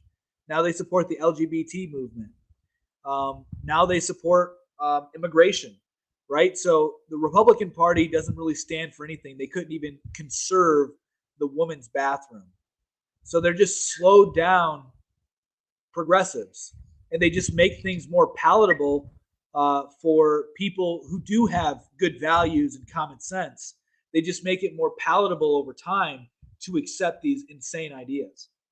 So Ted Cruz Sure. So, while I agree that the Republican Party does not always have my interest, and they don't always obviously do things the way that I would want them to do. I mean, that's just politics in general, right? I mean, I think everybody is kind of feeling that to some degree, no matter what side of the equation that they're on. But either way, like, it comes down to rights and where we believe rights come from, and that is the conservative position as far as pro-life. So essentially, the conservative position and the Republican GOP platform is that we believe in natural or inherent rights. We do not believe that our rights come from the government. We believe that our rights come from, you can say, God. I 100% agree with that, by the way. Whatever the heck you 100% agree with that. Yeah. And so, because once you start believing that rights come from the government, then you also then have to be okay that government can take those away at any point in time, and you would have to be okay with that, which I am not okay with that. I believe that government's position is to ensure and protect those rights and acknowledge those rights, but they don't give them, and therefore they cannot take them away, which is also what our Constitution states, that they are inalienable rights, meaning that no one can give them and no one can take them away. And so essentially that is the conservative platform position, is that rights are inherent and basic rights, one of which is the right to life, right? Life, liberty, and the pursuit of happiness. They obviously wrote life first because without life, you cannot then go on to pursue happiness or liberty. So, that's why you have to have the right to life, because all other rights come from the right to life. If you don't first have the right to life, none of the other rights matter. And so to preserve and protect that, I think is the official platform, as it should be. And I think anyone calling themselves a conservative has to recognize the right to life, and that the moment of conception is when life begins. And that is a new individual human being. And so obviously I believe that we should grant them rights from the moment of conception, and that there should be a level of equality there. So yeah. Yeah, I mean, nobody disagrees with you here. But the only thing that I would say is, yeah, go ahead, Nick. Yeah, I think I agree pretty much with everything you said. You sound like you probably supported Ron Paul. He's libertarian. It's all about liberty. Yeah, I mean, surprisingly, I've never found myself in the libertarian camp, because a lot of times they actually tend to be very pro-choice. I think the Libertarian Party just recently actually changed their platform position from pro-choice to pro-life officially. So maybe now I could actually banter into the libertarian sphere. But the whole pro-choice thing has always kept me at bay previously, because I was like, that was an immediate no for me. Yeah. But yeah. Good. The Libertarian Party is by definition evil. They appear to be good, but they're evil. They don't fight evil at all. They accept evil. They say anything goes. Just let humans. They say they literally say, "Do as thou wilt," which is Aleister Crowley. It's Luciferian. So, but the Republican Party, I think it's good for everybody to know that the Republican Party is simply. It just makes things more palatable for the conservatives, the people like you, Life Unlimited 72. Unfortunately, over time, maybe you have eyes to see and you're aware enough to not get pulled into the trap. But eventually, I am telling you, Republicans will be pro-life. Republicans will be. It's 100%. You can see the logical conclusion. Just look at gay marriage. It's all you need to see. We have another person who wants to come in and add their 2 cents on this. Ho and Boots. Well, I want to ask you a question, Life Unlimited. So yeah. I know you say that this is what the conservatives stand for, but I mean, obviously, the Republican Party, not everybody stands for these things. I mean, look at it. It's right. very fragmented. So, I mean, I guess I should say, if you're going to call yourself a conservative or a Republican in any sense, especially if you call yourself like a constitutional conservative or a constitutionalist in any way, shape, or form, you really cannot be pro-choice because of, like I said, everything that comes back to inherent rights and where we believe those rights come from, and the basic right to life being one of those natural rights, God-given rights. And so really, when it comes down to it, the ability to kill your child in the womb is not a right that you, I, or anybody else possesses. That is not a choice or a right that you have. You do not get to use your bodily autonomy to end the life of someone else. Your rights stop where somebody else's begin, right? So I don't know. In my mind, the idea of being like, I'm a conservative, but I believe in a woman's right to choose is like completely a double negative. Like that's completely contradictory. You can't have those two things together. So the thing is that like to anybody, I met somebody recently who said, "Oh, I'm a conservative, but I am pro-choice." But the thing is, I'm pro-life for myself and for my wife. It was a guy who said this. He's like, "I'm pro-life for myself and for my wife, but we do support any other woman's right to choose." I'm like, look, what I hate about that attitude is that's like saying, "Oh, I would never abuse my child, but I'm okay if somebody else wants to abuse their child," or "I would never do this to my child, but they can do that to their child if they want to." Yeah, it's just like it's honestly the cowardly position, in my opinion, is like, I want to be pro-life, but I just don't have the balls to stand up and say what needs to be said, essentially. Like, here's the thing: there's pro-life, there's pro-choice, there's pro-life, there's pro-abortion, and then there's pro-choice. Pro-choice almost, not quite, but almost ticks me off even more than pro-abortion, because pro-choice is kind of the wussy, like, "Oh, I'm pro-life for myself, but if the others want to do that, that's their choice." Like, they're wusses, if I can be completely honest. Yeah, pretty much. And like, unlike what somebody once said, someone's like, "Oh, there is no pro-abortion. Nobody's ever pro-abortion." Like, first of all, it's dangerous to say always and no one, because you're saying absolutely no one nowhere is that way. Right. I'm like, you just have to find one person to say that it happens. Right. And well, and not only that, like, I probably, maybe, I don't know, probably pre-2015, I probably would have been like, well, I don't really like see that. Like, that's very, very like a rare opinion. But over the last like 5 years or so, it has become much more, shout your abortion. I love abortion, 100%. Celebrate abortion. Literally people having abortion parties. Like, what in the crap is going on? So this idea of like glamorizing and romanticizing abortion has definitely over the last couple of years become more and more popular, unfortunately. MOT News, the top one where it says Michigan's AG. First of all, what does AG stand for? Attorney General. Attorney General. Okay, thank you. Wants a drag queen in every school. Okay, so first of all, are you from Michigan? I am from Michigan, but I don't currently live in Michigan. Okay, I live in Grand Rapids. That's why I was curious. Nice. I'm originally from Kalamazoo, the Gull Lake area. Okay, so yeah, you grew up about 45 minutes from Yep. me. Yeah, it's so yeah. Here's the thing. First of all, I don't know how I feel. That makes me a little uncomfortable, if I can be honest. If that's true, which I don't doubt that by any means. We read the quote earlier in the show, a direct quote from her speech. I believe it. Yeah. I believe it. But the thing is like, do any of you know who Hunter Kelly is? Nope. Okay, so he's basically the liberal version of Ben Shapiro. Like, he has his own blog, he has his own talk show. He's very liberal type thing, And I'm like, okay, like, for the most part, I'd just be like, okay, whatever. I agree to disagree. Even if you have some views that I don't personally agree with, whether it's pro-choice, the LGBTQ, whatever. I may not agree with it, but whatever. Just agree to disagree. For the most part, I'd be, right?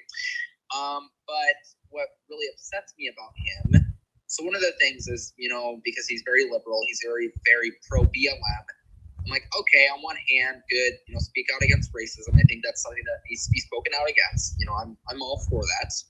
But one thing that really upsets me is that he does in his spare time is, and people will say, "Oh, nobody does this," but he does, and there's proof of it. He promotes trans surgeries to minors. So, which is a little disturbing, to be honest. I mean, if I can be honest, some of these same people who are okay with that are the same people who are saying like, "Oh, you can't promote sexual stuff to children." I'm like, yeah, I agree with that, but this, if you can't do that, you can't do this either. It's child abuse. It's disgusting. Those people should be imprisoned who support that. That's my belief. I have a very law and order belief when it comes to protecting the children. I think that anybody who says something like that does not deserve the right to have a show at all. I think that they should be taken off of air. I think they should be imprisoned. I think it's a very evil thing, and it's nothing that should be spread amongst the public. It's very demonic, very demonic. Ben Carson recently said this, and I don't think this is an overstatement at all. Ben Carson said if you promote trans surgeries to minors, he considers that to be child harassment. Yes, 100%. Also, there's been an interesting study that just came out. I can't remember who did the study, but they found that trans children in states where they were allowed to have, where they had they were readily available.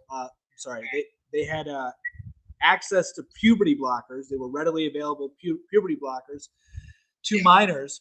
They found that the suicide rates in those states were much higher than the states that did not allow for puberty blockers to minors.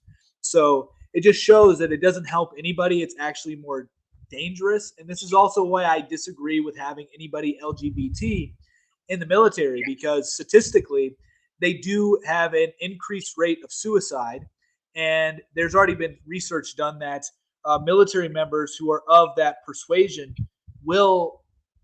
they're 2 to 3 times more likely of committing suicide. So the suicide numbers are getting skewed in the military because of the members that are able to join it.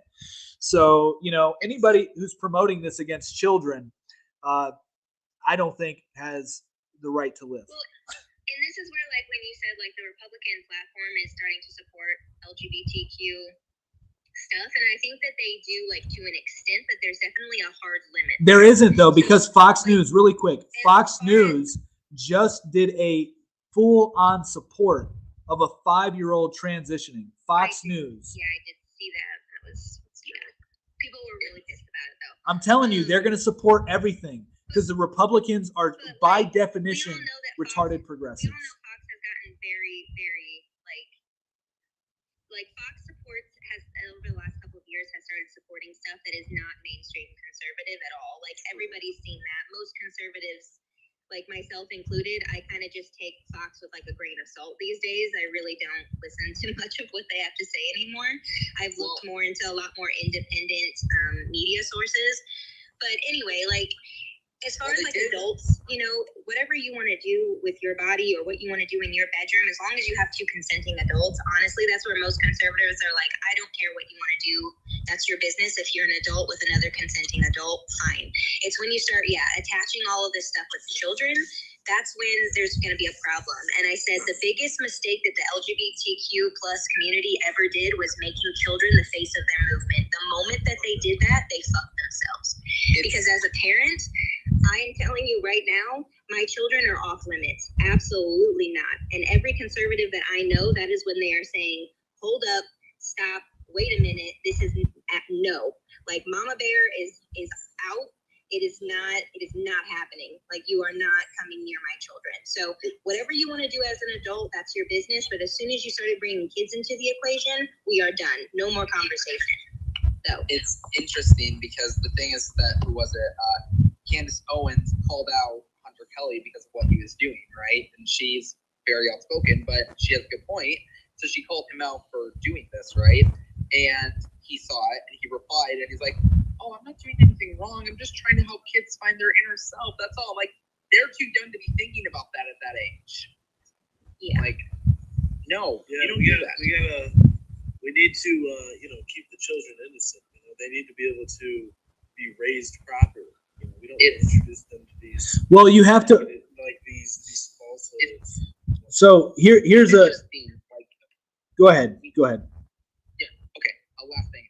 It's interesting. I talked to someone the other night who said that I don't know if it's niece or nephew. I really don't know what I'm supposed to say anymore to be politically correct, but was biologically born a male, and then at age 5 decided that he was a female, and they said, oh, and she chose that all on her own. She chose that all on her own. Nobody told her. I'm like, and maybe no one in your family, but I'm pretty sure somebody.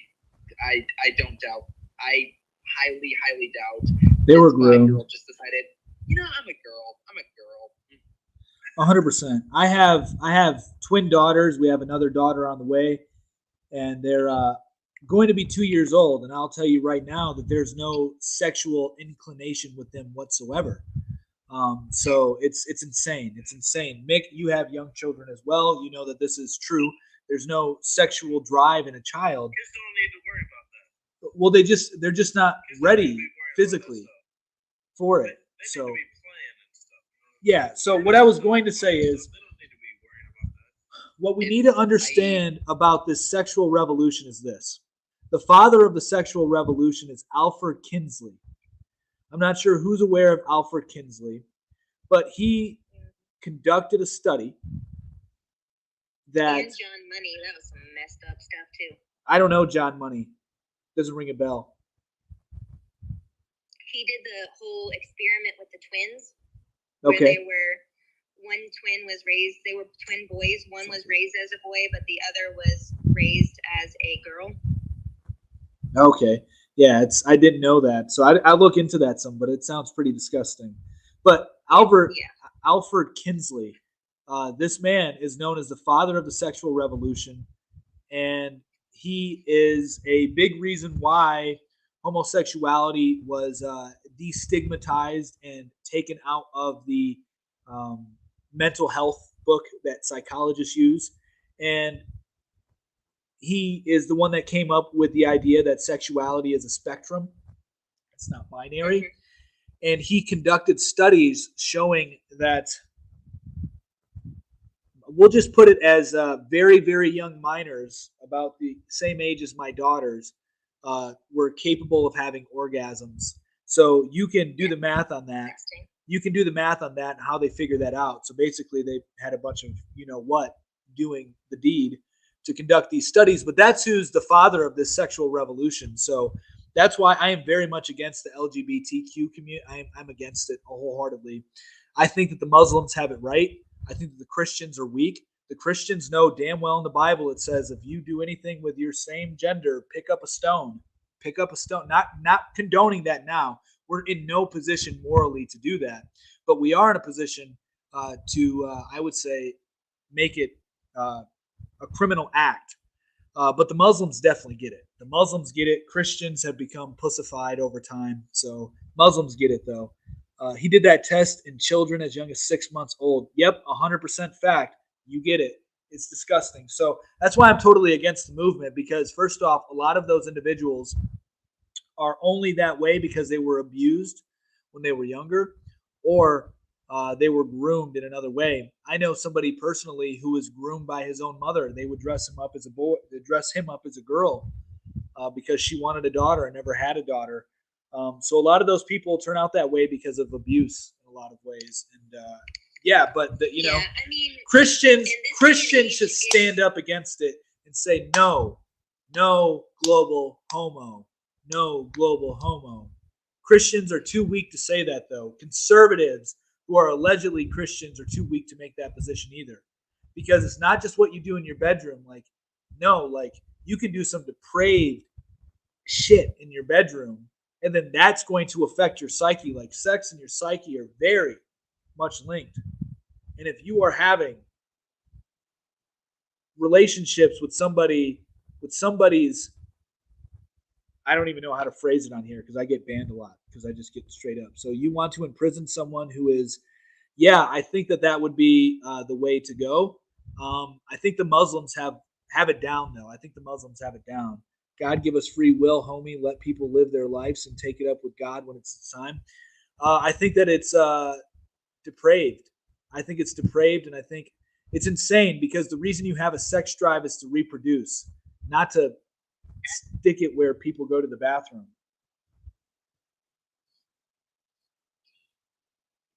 I mean, overall, I think that, I mean, not everyone is a Christian, not everyone has religion, but at the end of the day, I would just say that, like, what you want to do with an adult or as an adult is one thing, but yeah, when you start bringing kids into the equation, it's definitely messed up. It's not okay. You know, and at this point, it's not even possible that the majority of these kids are actually transsexuals. It's just trans trending right now at this point, honestly.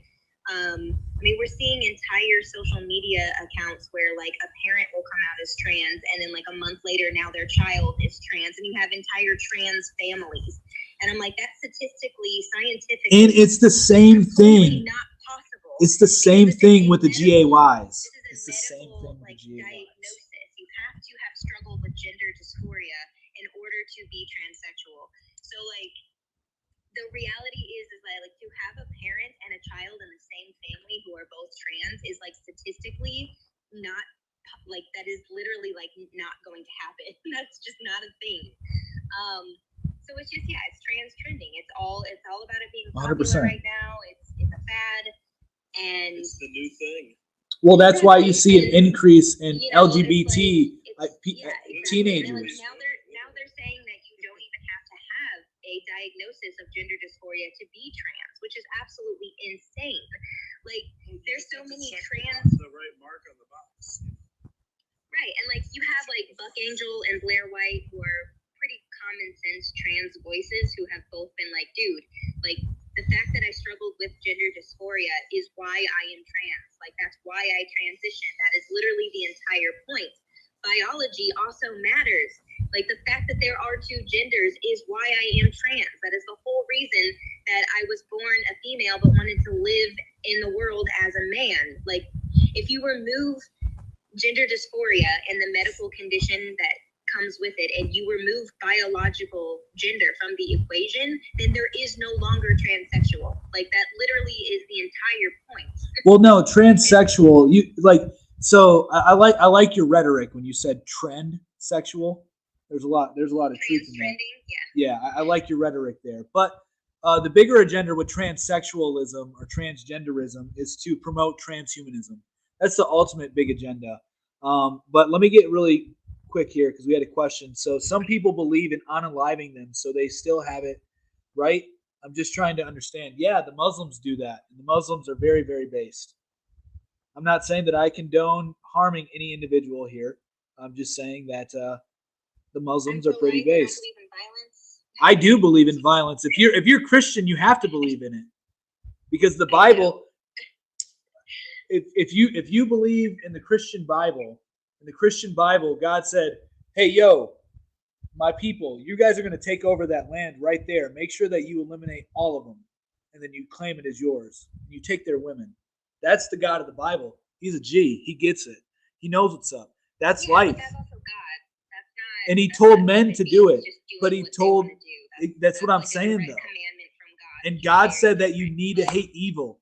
God commanded you hate evil in the Bible as well. He said hate evil. There's nothing wrong with that, but like, you know, unless it's directly self-defense, I believe in like a consistent pro-life ethic. So like, I'm anti-abortion, anti-euthanasia, and anti-death. That's not consistent. I don't think it's consistent.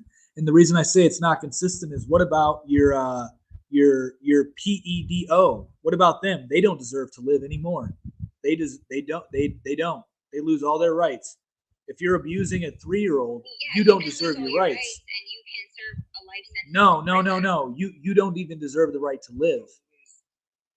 I mean, I disagree, I guess. Even the Bible says that Jesus Christ himself said, yo, you hurt the children, you deserve to have a mill. I gotta chill out, because Jesus Christ went hard, and he just basically said, you need to be at the bottom of the ocean with a millstone around your neck. Yeah, and I think that if God is going to take them out, he will take them out. And God gives us the authority to do that. God in the Bible also says in Proverbs, I gave you full domain over this earth. Follow my laws. You have full domain over this earth. So, I mean, if the death penalty wasn't like corrupt, then I would probably agree with you. But just the system that we have in place, I don't think works. It's way too expensive. It's actually cheaper to keep someone in prison in a life sentence than it is to kill them. yeah, because we should just go back fire the squad. Death sentence, like the death penalty doesn't lower violent crime. It doesn't stop crime from happening. It doesn't do anything to like disincentivize. False, it. So false. That's what you're saying is 100% false. So, 100% false. So, Professor, false. So, Professor Edward Dunton. I'm not okay with it. Professor Edward Dunton, what you just said is false. It does help out society greatly.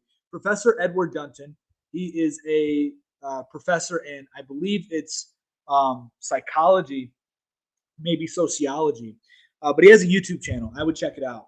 And he talks a lot about historical studies, historical research on society. He's a social scientist.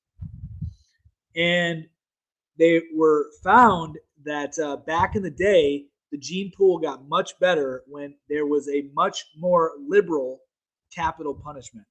That the gene pool got better, IQs went up, standard of life went up because you eliminated a bunch of people who were doing bad things from the gene pool. So that's a historical fact. That's a proven fact that it actually does work to make society better, to get rid of those things. But again, they've also have killed people and then later found out that they were innocent. So yeah, but that's a fluke. I am so willing to have the rare exception. I am so willing to have the rare exception. So willing. Because it's a rare exception. It's a statistical anomaly. Hello, guys. What's up, bro? How you doing? Go ahead, finish what you were gonna say. Yeah, man. So before we even got onto this subject, we were talking about how men are the leaders. We're the ones that's supposed to be fighting, not the women in the first place. And so then we got a comment here that says the death penalty makes weak men feel powerful by Goodwood. And I would have to say that actually we wouldn't need the death penalty if we didn't have weak men. Boom! I like that, Mick. Yeah, I mean, I don't know. What do you guys think about that? I don't believe that our government should be killing its own citizens at all, and I don't think they should be funding the death of their own citizens. So I'm talking from experience, and my ex-wife is in prison right now for unaliving someone, and she's 100% guilty. And she was looking at the death penalty, but because the family, they opted not to do that. But you said, I totally get what you're saying when there's innocent people that are on death row right now that are looking to be unalived themselves. But she was 100% guilty. She even said she was guilty. They were going to give her the death penalty. So what I'm saying is, if you could prove that somebody did that and they're not going to appeal it,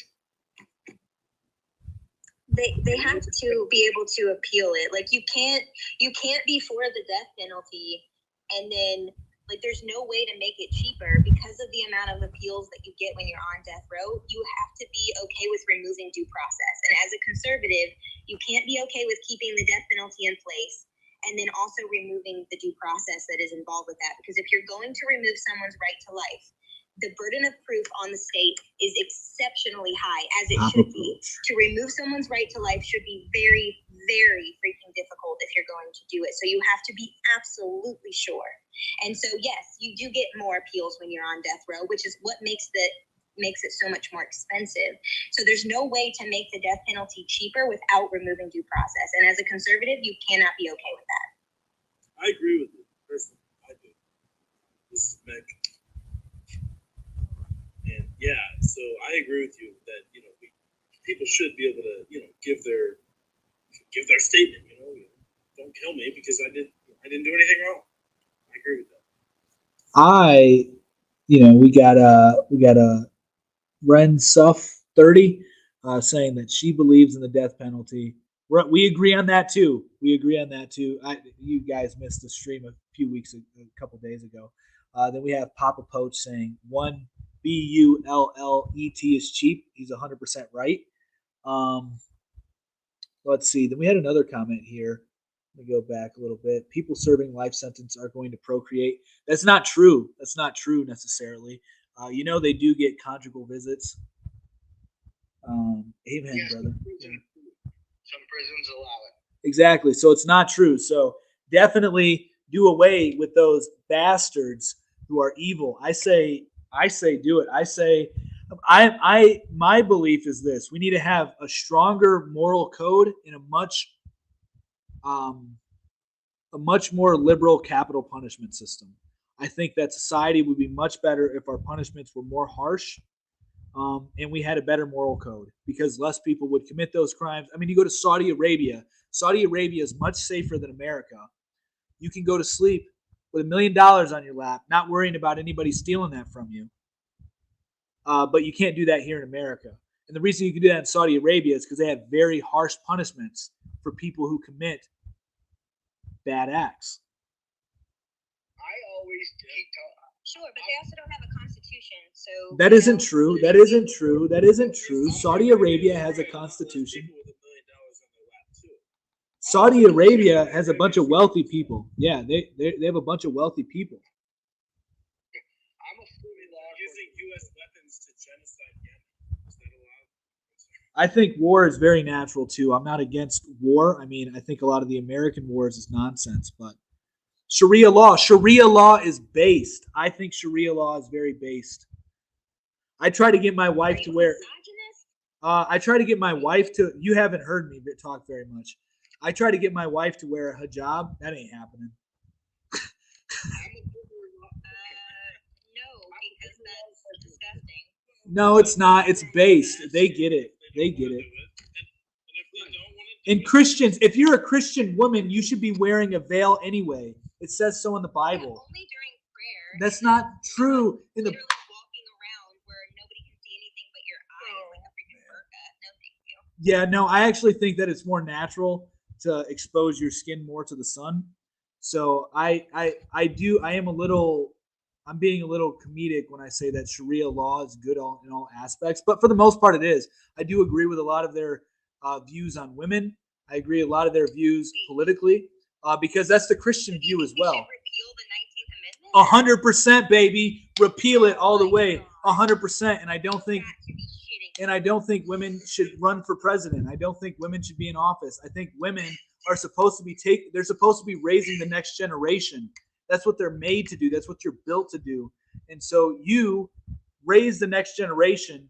Us men protect you so you can do that comfortably. We provide you with a bunch of resources. And additionally, we make sure that society in large is safe so you can raise the next generation up to then replace it. But you get women in politics, you get women voting, you then split the household. That's another issue. With the only reason women got the right to vote, most people don't know this. That's beautiful. That's beautiful. But what I'm telling you is this. That's awesome. So that's awesome. But let me tell you this. What it does is it splits the household. You are right that in rare exceptions, when you are in a line with your significant other, you are right that you'll vote the same. But it offers that window of opportunity for the government, for politics to then divide the home and ruin it. And additionally, the only reason women got the right to vote was in Wyoming was the first state to allow it. And the reason they allowed for that to happen is because blacks got the right to vote. And so the Democrats were like, hey, we need to even the playing field demographically. So we need to fight to give women the right to vote so that way we stay in power. Fact. That's the only reason women were allowed to vote is because they were political pawns. Women did not want to vote. There was a much bigger anti-suffrage movement that nobody talked about. It was the equivalent to your pro-life movement that nobody really cares about, that nobody talks. Obviously, people do.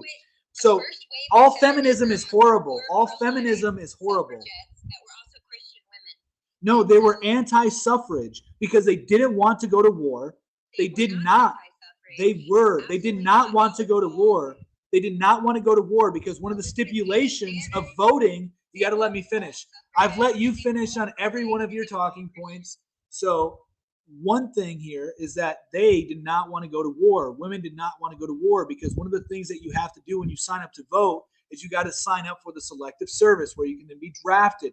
Women did not want to do that. So they were like, no, I'm good. I don't want my daughters going in the military. I have 3 daughters. One's coming on the way. I refuse to ever allow them into any law enforcement position, into any military position. I think it's very evil to do that. It's anti-loving women to do that.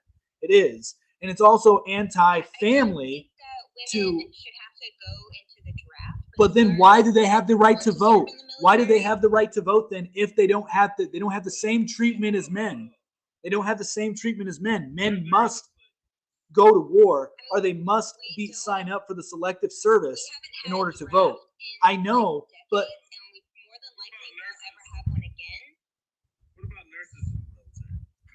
I agree with that. I think that women, yes, someone is triggered. I can speak on this topic. I'm sorry, but every man in this country, 18, every female, 18, served at least 2 years in the military. I don't think anybody should be serving in this corrupt military system. I'm not going over there to fight in the poppy fields for Afghanistan. I ain't going to fight for Israel. Screw that.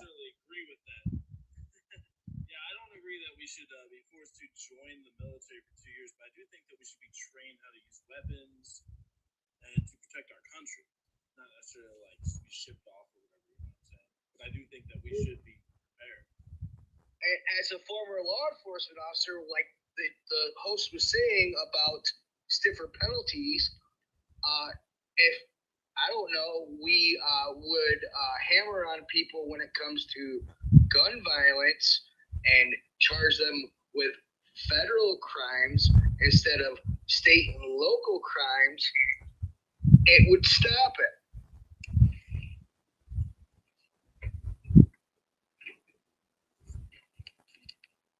Yeah, so repeal the 19th Amendment. There should be no conscription for military. No women should ever be allowed in law enforcement. It is immoral. I had an encounter with a female officer and I was like, oh my God. Like, first off, let me give you guys a little background on myself. I played rugby in high school. I wrestled. I boxed. So I know how to defend myself very well. I've been in my fair share of fights. I know my personal limits. So encountering this female officer, I was like, I was thinking to myself, this is a horrible position for a woman. Like, what happened in your family life to lead you to this position? Because you are extremely vulnerable with an individual like me who's been trained in combat. Like, I could easily disarm you and take your weapon. I could easily evade anything that you would try to do to me. And so it's just horrible. And then women in the military, what happens is they ended up getting hoed out. I know a lot of people in the military. I know a lot of veterans. And most of the women that end up in the military, they end up becoming hoes. And also, if you get caught in warfare and you're a prisoner of war, you're more than likely to be raped by the opposing. Right. So, I'm a U.S. Navy veteran and I'm a female, so I'm not a hoe. I was married. I never called you a hoe. I never called you one. I've been married to my 8th grade sweetheart for 12 years. That's good for you. I never called you one, though. Nobody ever called you one, but I know that you know for a fact, as does anybody else who's in the military, most of the women who are in the military tend to be promiscuous. Maybe you're the exception, but a lot of them are promiscuous. Now, the divorce rate is really high because there's a lot of cheating going on. Men are hoes in the military too. Actually, it's totally different for a man to be a hoe than it is for a woman to be a hoe. Totally different, by the way. A lot of women are lesbians. A lot of them are interested in other women. So, like, you know, you. I just don't understand how you're going to say that women are too emotional, so therefore we don't deserve. I never even said that you guys are too emotional. I never even made that argument in this time. We shouldn't be in politics, and that we don't have the right to vote, even though, what is it? Because women do tend to vote more Democrat. No, it's very simple. It's very simple why women. I mean, I can get very technical for you. So women have more mirror neurons than men. They have a stronger mirror neuron receptor than men do. And so the mirror neuron, for those of you who are unaware of what that is what allows us to be able to recognize smiles. It allows us to recognize those things and react to them positively. And so bear with me here. I have to relocate my laptop because, can you help me and grab this camera? But so women have stronger mirror neurons. And because of that, they are more likely to go with the crowd than men are. Men are typically more rebellious. And therefore, women will be more susceptible to propaganda than men because they are, by definition, more in tune with their emotions than men. That doesn't mean that that's a bad thing to be more emotional. It's actually a very beautiful thing. I'm very glad that my wife is very emotional. I'm very glad that my daughters at 2 years old, they're very emotional. I'm very glad about that because that brings out a different flavor of life, and it's a beautiful thing. Whereas men are more logical. So you need that balance. It's the polarity that you need. And so it's not a bad thing, but that's one main reason why I don't think women should be able to vote or run in government.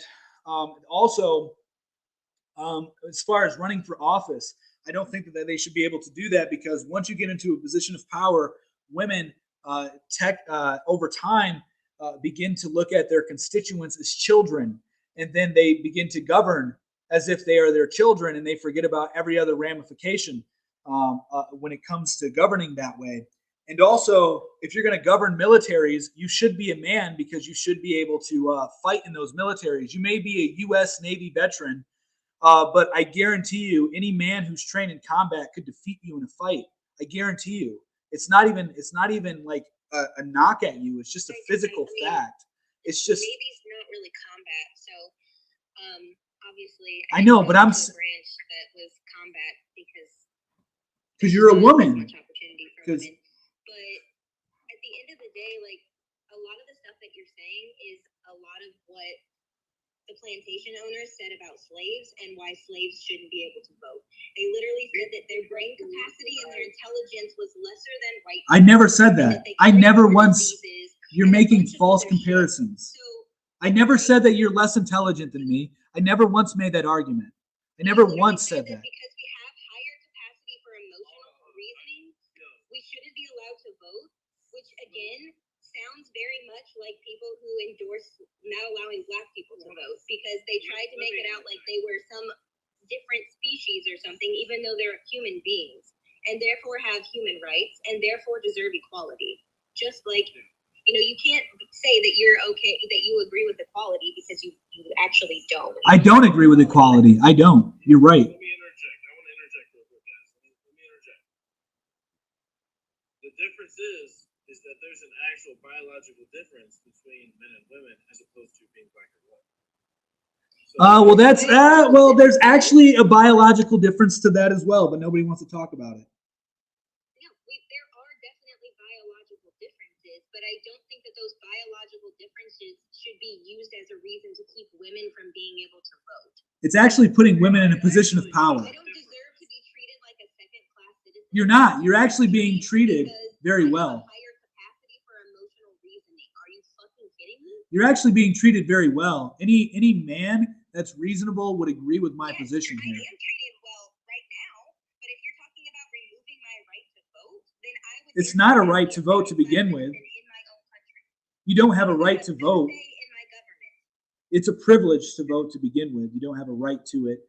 Our government's been very manipulated throughout time. I mean, you shouldn't even be nobody should be voting for U.S. senators, and yet they are. That's not the way the Constitution and the way the original framework of the Constitution was created of our government.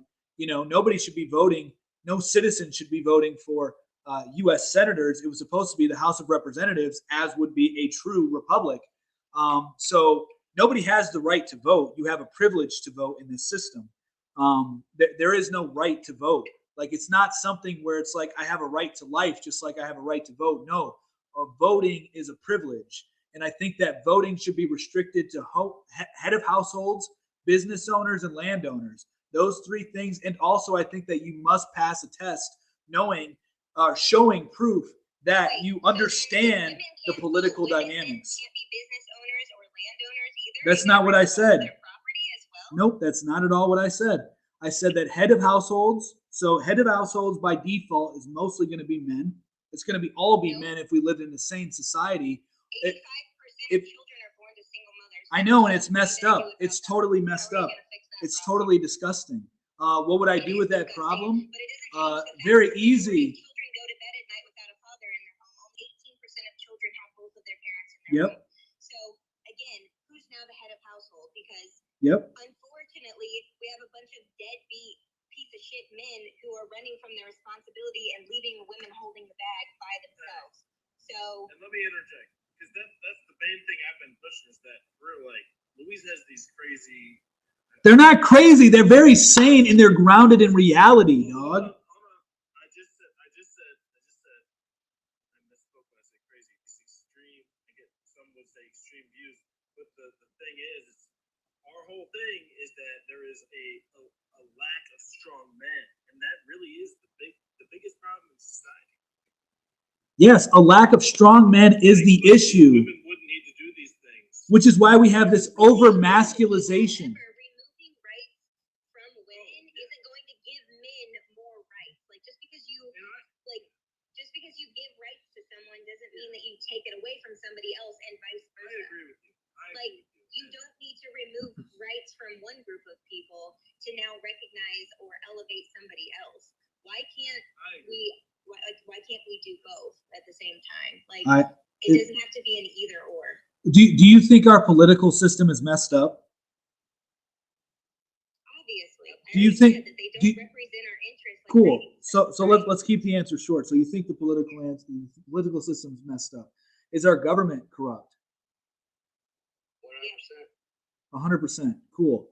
All right. So then we have to start addressing some of the issues and how we got this far. What is one reason why the government's corrupt? Because the government started investing in tearing apart the family structure. Cool. And so right there, what was a tactic of tearing apart the family structure?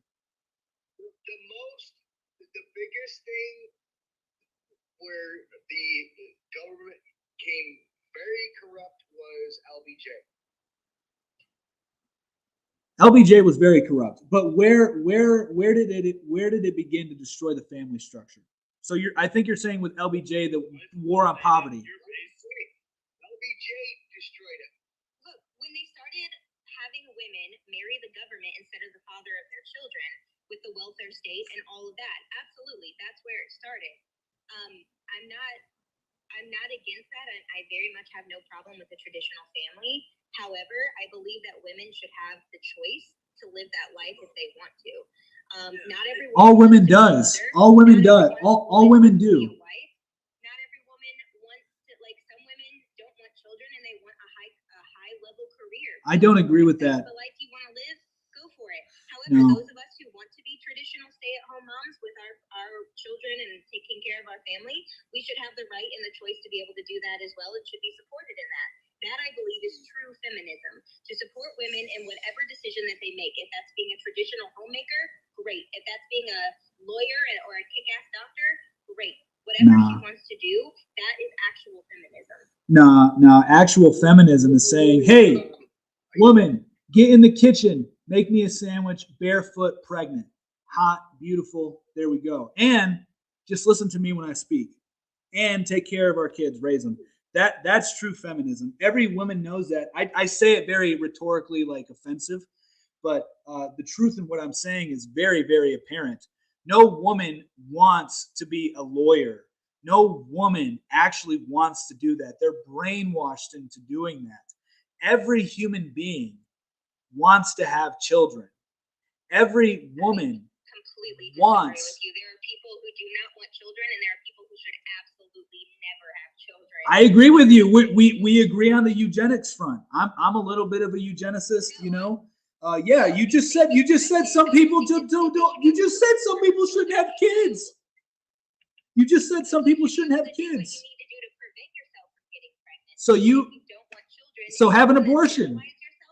So have an abortion. But once you become pregnant, then you should be able to kill your child now. Okay. Well, What so do you think about the whole rape aspect? me? Life Unlimited. Like, what if a woman gets raped? And, no, Life No, Unlimited. If a woman I gets don't raped, believe in an exception for SA. No. I'm glad you're recording this too. He just said weak white man. I'm Puerto Rican. Get it right, brother. I'm a Puerto Rican. I'm half Puerto Rican, half a bunch of different European descendants as well. This is total satire. No, I am like being comical in my approach, but I am very serious in what I'm saying. 100%. Like my wife right now, she should not be sitting down. She should be in the kitchen preparing me some food. And next time we go outside, she's gonna be wearing a hijab. She's gonna be. Some part of me wants to be Muslim because Christians are so weak. They don't even follow their own damn Bible. But the Muslims do. The Muslims get it. The Muslim countries. Women's rights. Killing your unborn child is not a right that you or anyone else possesses. That is not your right. You don't get to kill innocent human life. Where is this coming from? That's not a right. Where is this coming from? In the comments. Oh, okay, cool. I was confused. No, like, and my daughters, you know, they're gonna be walking around with little hijabs as well. They're gonna be going out. They're gonna love it too. They're gonna think it's super cool. And they're gonna be. You could always just go join the Amish. You know, I thought about that too. But the Muslims get it. You know, if I were to abandon my Christian roots, I would definitely go Muslim.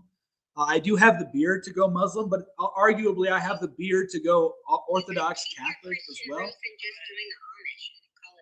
But the Amish, they're kind of based, but they're not like super based like the Muslims. Yeah, that too. So I'm gonna keep this. This is not like I am being comical in a lot of ways, but I am telling you genuinely what I believe. I have like when we started going to a Baptist church, I was like, yo, you got to wear a dress. And she was like, okay. But then we got disillusioned from that belief. But then I started reading the Bible more and I was like, yo, it says you should be wearing a head covering.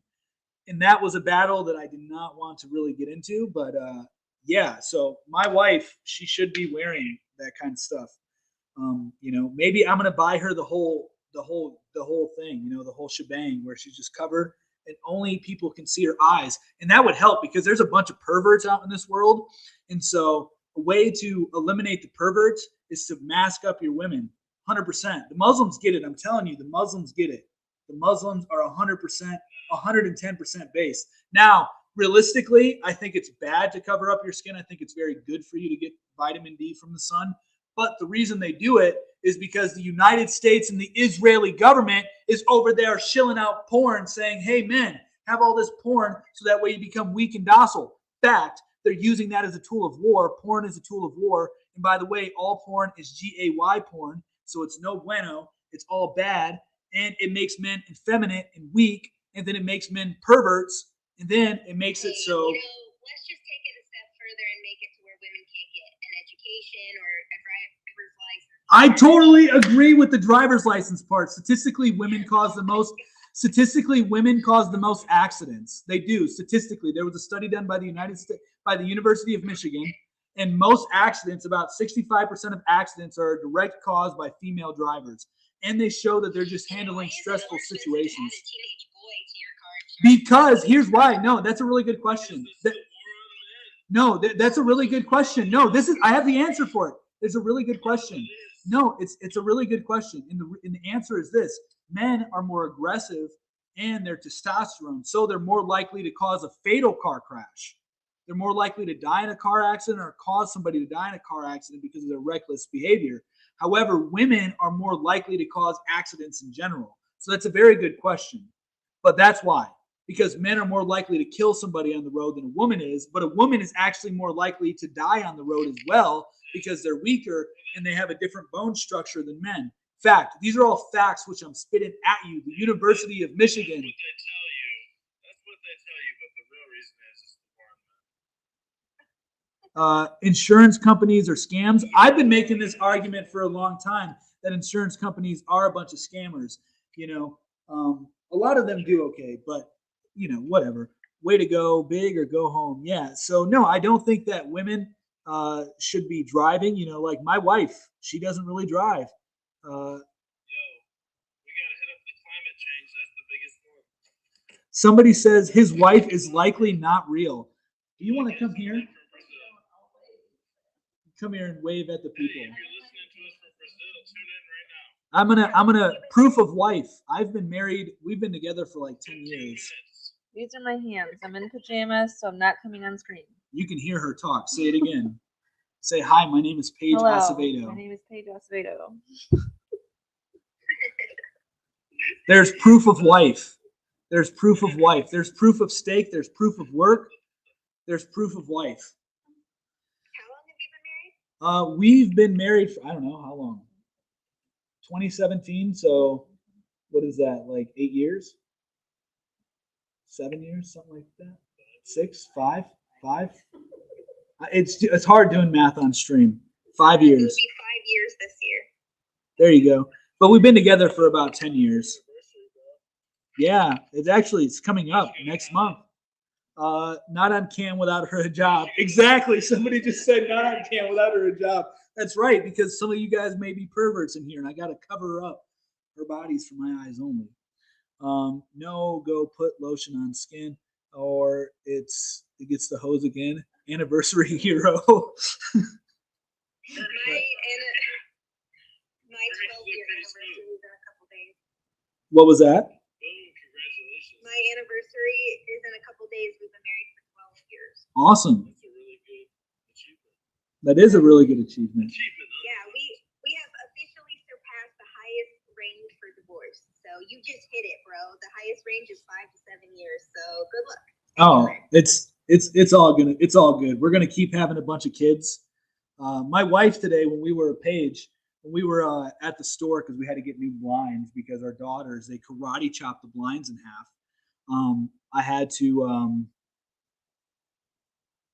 we had to go get new blinds, and so we were walking, and she was like, I like being pregnant, and I was like, good, that's what I like to hear, because you're gonna keep getting pregnant, God willing. Because I want to have an army. We got to get a bunch of boys in here. I've been with mine for 14 years. That's awesome. And you just had a kid, which is amazing. So We can't have any more kids. My husband got a vasectomy, so. oh, that's whack. Literally. Yeah, it was for medical reasons. My husband has MS. Gotcha. That's no bueno. Yeah. Otherwise, we probably would have had more kids, but yeah, between MS and then I have a genetic condition on my side, it was just like. Sorry to hear that. Somebody just asked. He should ask his wife her thoughts. My love, what are your thoughts on everything I'm over here saying? Not that it even really matters. But what are your thoughts? You got to speak up. Not that it matters. I just don't want you to be able to vote.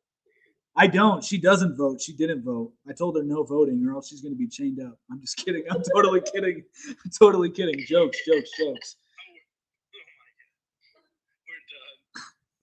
done. Yeah, I know. Like, I'm surprised. Like, So what about the climate change, y'all? oh yeah. So check this out. This is an interesting. By the way, Just be it. Paige, say what you just said again about. Boom. See that? I've trained What'd him. you say? I didn't hear. She's in the kitchen. Tell her to come back to the living room. She said that I agree with everything that he's saying. I said a lot. A lot. Like the fact that she shouldn't drive, she shouldn't vote, she should be wearing a hijab. The hijab part is what she doesn't agree with specifically. I guarantee you that's the only thing. Yeah, I don't agree with that either. I think that's whack as hell. The only thing she doesn't agree with is the hijab and going Muslim. Against the mask and for the hijab. Okay, you got me. You got me. Somebody needs to make a poster that says that. We need her to blink so we know she's okay. Oh man, trust me, she's okay. She's cooking up. She's cooking up a baby. Yeah, you can't show them your eyeballs if you want to show them your eyeballs. Oh man, maybe one of these days she'll appear on She'll be stream. eating them next live stream. Oh my god. All right, so let's talk about this whole climate change. You done gonna let her out of the cage? You just missed what she said. I swear to God, right hand to God. Strike me down if I'm lying. She said maybe I like the cage. Weird. All right, so right here is another topic that I wanted to bring up.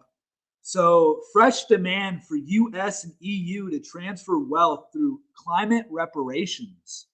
So, I'll go ahead and read a little bit of this article. A call for a host of taxes on the U.S. and European nations designed to transfer wealth to economies confronting the cost of drought, floods, and superstorms made worse by rising temperatures were renewed Wednesday at UN Climate Conference in Germany.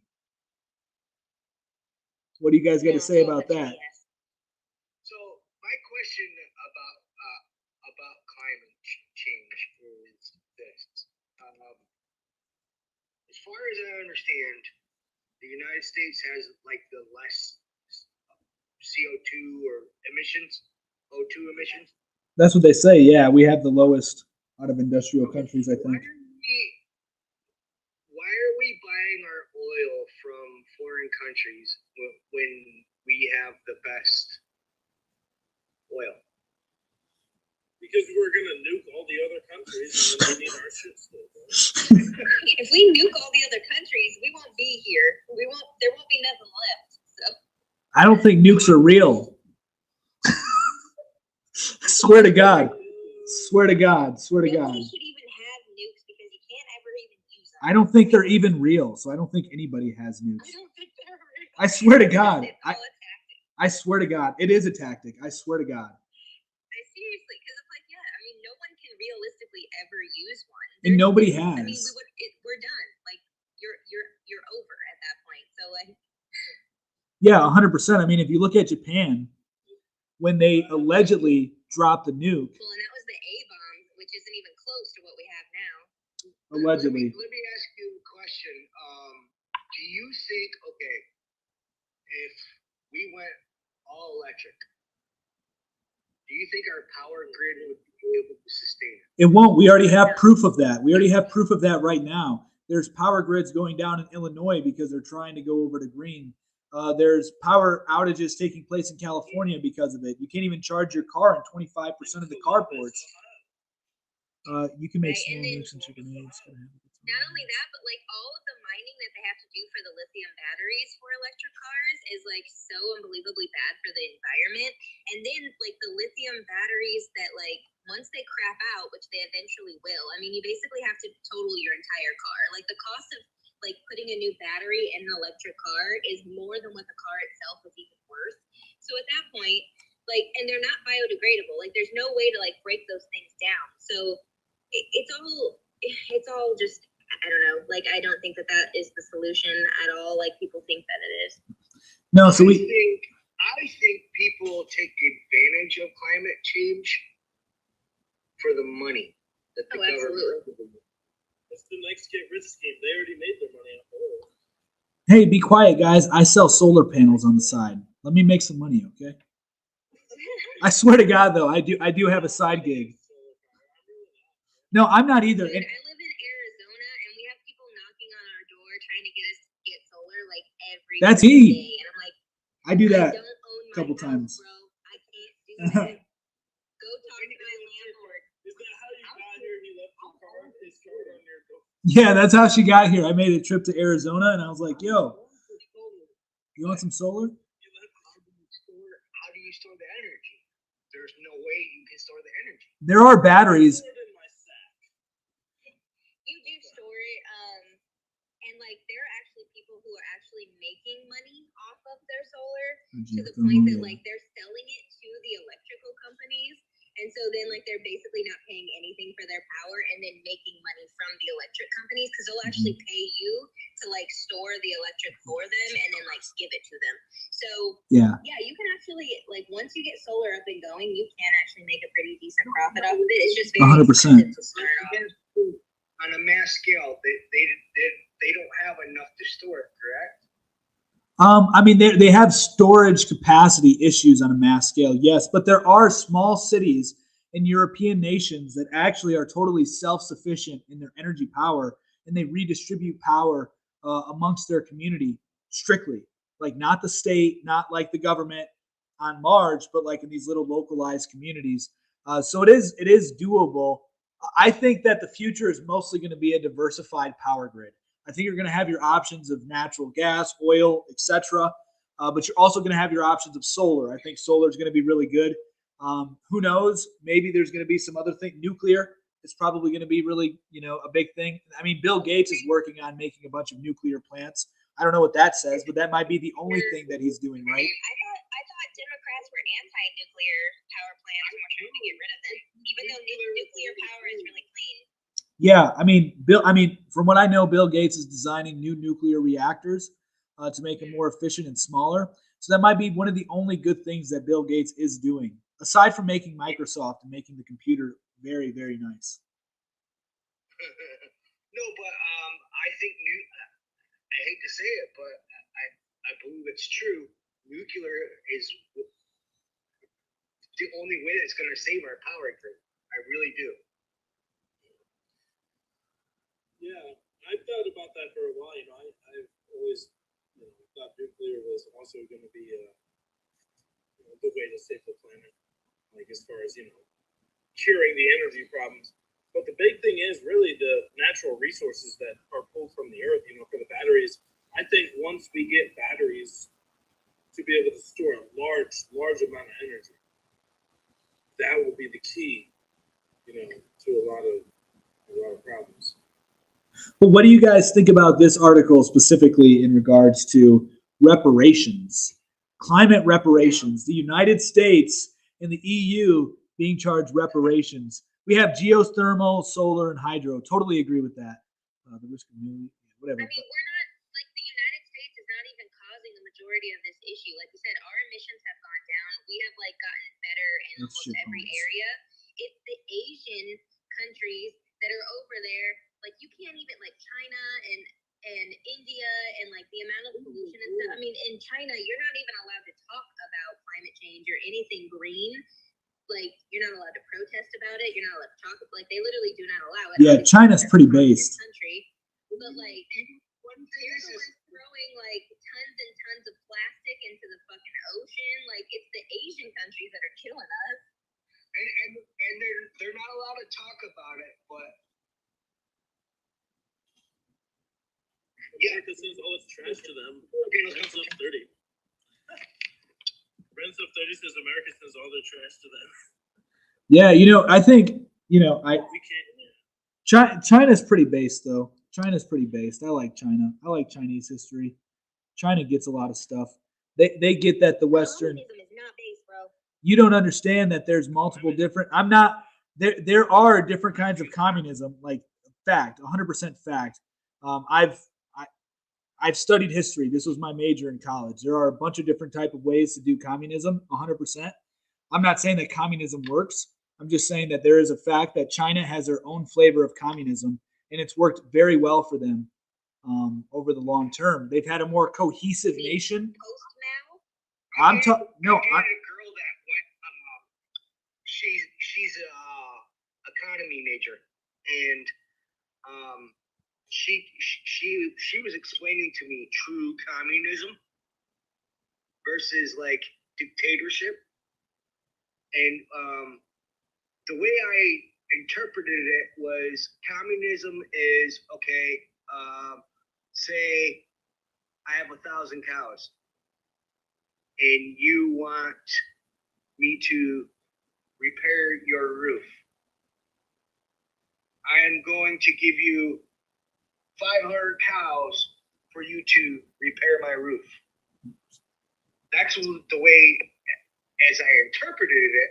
Maybe I'm wrong, but that's what true communism was, correct? No, true communism will never be. It will never exist, because communism states that the social production or the means of production has to be owned by the people. However, the government will never give up the control, and you have to have the government to take over the entire system. And then the government is supposed to relinquish that power back to the people so that the people own the means of production. However, in every single communist country that has ever happened, the government will never give that power back to the people. They always maintain it because they're greedy and bastards, and that's just how it goes. So true communism, as on paper, will never be able to be in real practice because they will never actually submit that back to the people. Well, that isn't. Hang on. That isn't. So here's the thing with. It was the people that do it. It's not the government. It's the people. So here's the thing. That was correct in that interpretation, right?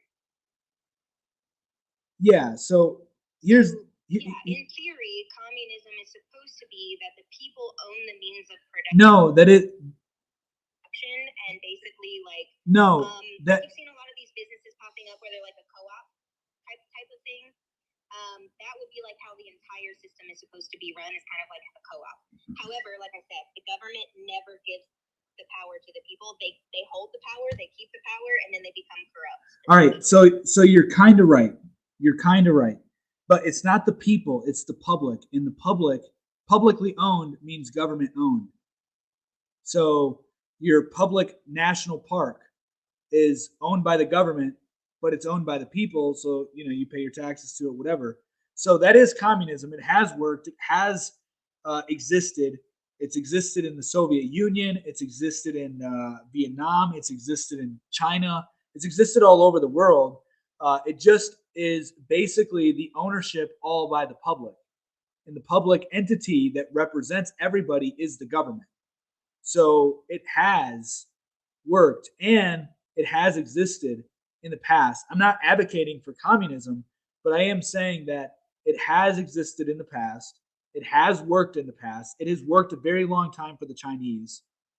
So to say that communism doesn't work or it always fails is a nonsense argument, because then you would have to say the same thing about capitalism, which the argument for communism was post-capitalist society, in which we're now entering into a post-capitalistic society. But this isn't, the same thing. So China has survived a long time in their political structure, and they will far exceed the life of the United States in their communist economy. They will thrive. They will do much better than the United States ever has, I think, moving forward in the future. We are a corporate oligarch. I totally agree with that 100%. And that's the other thing, too. I don't think that China is truly, like, they're not truly, they're communist in the way that they treat their people, as far as, like, the rules and regulations and the elitist class and all of that kind of stuff. We have an elitist class, too. Communist in their economy, though. They engage in, like, a more free market, capitalist economy with trading with other countries and stuff like that. It's their own flavor of communism, which is what I was saying. So, like, you can adapt it. It's kind of like they have more of like a mixture of, communism, but they don't give the means of production to the people. They give it to the public, which is what communism is. Like what's on paper. No, communism by definition is publicly owned, not by the people. It's publicly owned. And the public entity that represents the people is the government. So if everything is publicly owned, it's owned by the government. Therefore, it is communism. That is communism. Not owned by the people, but owned by the public entity that represents the people.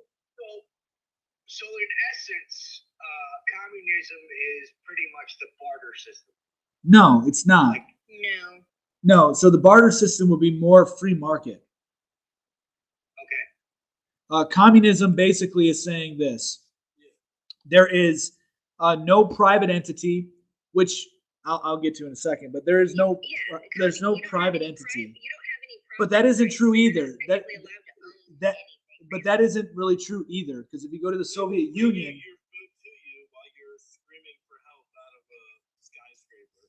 jumping Right. off your balcony. Yeah, but that isn't necessarily true either. So there's a big misconception also with like the Soviet Union and China. China's form of communism is working, correct, Lewis? It is. It's working very well. It really is. They're You fucking bastards. I think that I would much rather see a China ruled world than the Western global homo system that we have right now. But here's the thing. You don't think those Chinese people are banging each other in those apartments while they're starving to death? They might be. But here's the thing. In the Soviet Union, Can order them to mass slaughter their children, right? so in the Soviet Union, So much for that liberty and freedom thing. we don't even have liberty and freedom here. That makes no sense. So anyway, Yeah, we don't, but like. and we never had it. And we never had it. We can fight for it. We never had it. And it's the only way that you fight for it is by raising a good family, reverting back to the natural way things work, and That's step one. network effect. I would disagree. That's step one, though, right? I mean, Our step one, government start a has a family, do system your in thing. place to overturn our government. Yeah, don't overturn their We could government. That's actually bad. collectively get together, which Horrible. we Whoa. We're way too divided right now. Don't. Like, we have the ability to call on a constitutional convention to overthrow our own. Whoa. Be careful before we get kicked off of here. That is in the Constitution. I know what you're saying, and I totally. First off, I just want to say that I am very. First off, Overthrowing by violence, no, it is voting that's the down only way you can government do so it. that you That's can the vote in a new only. government through the Constitutional Convention. That is part I'm of half how our Chinese. government I was take written. American That's in the today. Constitution. So, I'm not saying no. anything wrong. No, or- here's the thing. Firstly, in order to do anything what you're saying, you live in a fairy tale land if you think that no violence would occur. 100%. It absolutely would need to. Secondly, revolutions are pointless. We went over this at the beginning. Revolution. What is the definition of a revolution? A 300. Hang on. Let me finish this. Let me finish this, please. So, can you? Hey. Yeah, let me finish this. You're not even letting me finish it. So, a revolution by definition is a 360 degrees, right? What does 360 degrees make? A circle. So if you're doing revolutions, you are going in circles. That's what the American Revolution did. We ended up in the same spot, and also we never had this fantasy land of the good old American days. You know, I think it was the second or third president, John Adams, made the Sedition Act, which basically said you talk bad about the government, you go to jail. And then Thomas Jefferson, some alleged, rigged the election so that way he would win it to become president. So we've never had a fair system at all. Revolutions don't work. They are pointless. They are stupid. The best thing that you can do is simply this. Raise your family in whatever government you are born into. Raise your family the best way you can, the closest way, what I would call God or the universe or nature, however you want to phrase it. Follow that path, and as opposed to swimming towards it or swimming against it, go sideways. What do they tell you to do if you get caught up in a riptide in the ocean? You don't try to fight it. Right now, we're all caught up in a riptide. And the only people who are doing well are those who just give into the riptide and those who swim sideways. I'm swimming sideways. Everybody should be swimming sideways, not swimming against the current. Because if you swim against the current, you are going to lose. There is no point. I mean, and also, if you're going to say overthrow the government, what government do you recommend? Who's going to be the leader? Who's going to be the people that are going to make the chain of command? But what are you going to do? No. What are you going to do? What is your plan? But why even do it if you have no plan? That's another point. If you have no plan, you can say, look at the Constitution. But then there has to be a smart people. There has to be smart humans who are like, yo, we're going to do this, this, and this. I'm sorry? Do you really think that January 6th was an insurrection? No, I think it was a false flag event. 100% false flag. 100% fake. I can agree with that. But Aluminum. you mentioned sedition earlier. there's people being charged with sedition right now. Yeah, I know, They but spoke up against the government, correct? yeah, this is true. But John Adams is the one who initiated the Sedition Act. Who is the president? Well, apparently it's Joe Biden, but we all know that that ain't real. Life Illuminate, you were saying that what was the act or whatever you were talking about that you were referring to that was giving them the ability to recreate the Constitution? What was it?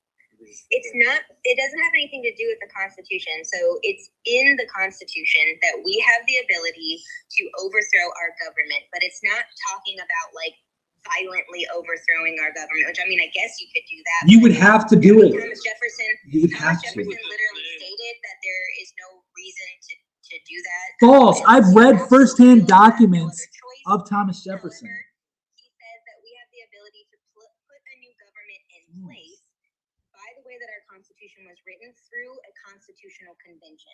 So you have to have 2/3 of the states that would come together to decide that they wanted to declare a constitutional convention, where basically you have delegates from each state that would go and represent that state, and they would all get together and essentially they wipe out everyone that is in government powers of position currently, and they basically put in a new government. And again, that has already been done historically in our country's past. It just hasn't been done What's for a it very called long again? time. I'm sorry. What's it called? It's the Constitutional Convention. Okay, the Constitution. All right. So firstly, Thomas Jefferson did say that it is very healthy. Hang on. Thomas Jefferson, firsthand letters. I've read, once again, I just throw this out there because this is the one good thing I got in university was how to look up firsthand documents. Firsthand documents, not secondhand documents, not thirdhand documents. Firsthand documents means primary source, right from the source. Secondhand is like once removed from the source and then becomes opinionated. Thomas Jefferson literally said, blood is needed in revolutions. He literally said that it is a good thing. It's a healthy thing to happen every so often. So what you said about not taking over violently is 100% false. I don't know why you keep comparing it to I'm not that is not a revolution. That is literally written into our Constitution and in our government. That we have the ability to overthrow our government and put What is a revolution? in place. What is a revolution? Most countries don't have the ability to do that. What is a revolution? A revolution would be upending the entire system and saying. So what is overthrowing the government? What is overthrowing the government No, then? She's not talking about that. She's talking about a constitution. No, you guys, listen to what you're saying. What? Listen. Hang on. Slow down. Let me ask this. Hang on. No. That's not what I'm saying. What is overthrowing the government? What is overthrowing the government? What is overthrowing the government? What is that? That would be taking out our current government officials and putting in a new government. And then what is a revolution? Revolution would be changing the entire government. So what are you doing? You just said that you're changing it. Do you not see that? Do you not see that? You literally just said overthrowing the government, getting rid of everybody in the government, and then doing a new government. Yes, what is a revolution? A revolution, republic that we have, which can still be a revolution. You don't need to change. You don't need to change governing systems. Removing the entire Constitution, removing the No, it isn't. No, it isn't. No, it isn't. Removing the entire system that we have in place. I'm saying you keep the system that we have. You're just literally changing government officials because the officials we have right now are corrupt as shit. So you basically scratch that and start over, is what I'm saying. I was on a live prior to Revolution. this, and we were talking about January 6th, right? And He's a seasoned the guys that was in charge of this hearing absolutely stated that there's no charges going to happen with Donald Trump. What is the point of having the hearing if you're not going to charge somebody with a crime? Why do we have these hearings? Because it's all for show, even though nobody's fucking watching it because nobody gives a shit. Because when we're not going live, people have to have something else to watch.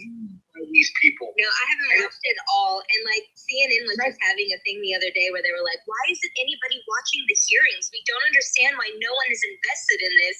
And a conservative came on and she's like, well, maybe because they're paying more for gas and groceries than they've ever paid in their entire lives. They've got like real fucking problems with their family, like literally trying to figure out how they're going to pay their rent. No one fucking cares about January 6th and like the shit show that you have going on. And the guy was like, well, I just don't think that that's true. And she was like, okay, well, clearly you don't live like the rest of us do, because the rest of us don't know, we don't have 2 dimes to fucking scrape together right now. But like, okay, go ahead and go off about January 6th, please. Like, I have real fucking problems. Well, I ask these people, I'm like, what do you want for January 6th? They're like, it's not about this. It's not about breaking the law. It's about accountability and blah. I'm like, yeah, what do you mean what they want? They want to get rid of Trump. That's what they want. And I told them, I said, I don't give a shit what happens. Donald Trump is not going to be forced to not run again. He'll be able to run again. The reality is the Democratic Party is completely irrelevant without Donald Trump. The only time that their numbers go up and people are interested in them is when they're talking about Donald Trump, and they know that. They know that his name sells. They know that his name is popular, so they have to keep bringing him up as much as possible so that they can continue to be relevant and can continue to have people talk about it. Because without Donald Trump, no one gives a shit about the Democratic Party right now. Everyone is bored. So this is just a new way for them to drum up crap. But even if they don't let Donald Trump run, he's still going to be, on the tongue of everybody. All right. Really. All right. So here's what we're going to do, because we have a few other people. All right. Really quick, Mick. All right. So here's what we're going to do, guys. Hang on. Here's what we're going to do here. We've had a few people now want to come in and join the chat. So Life Unlimited 72 and Devil Dog for Life.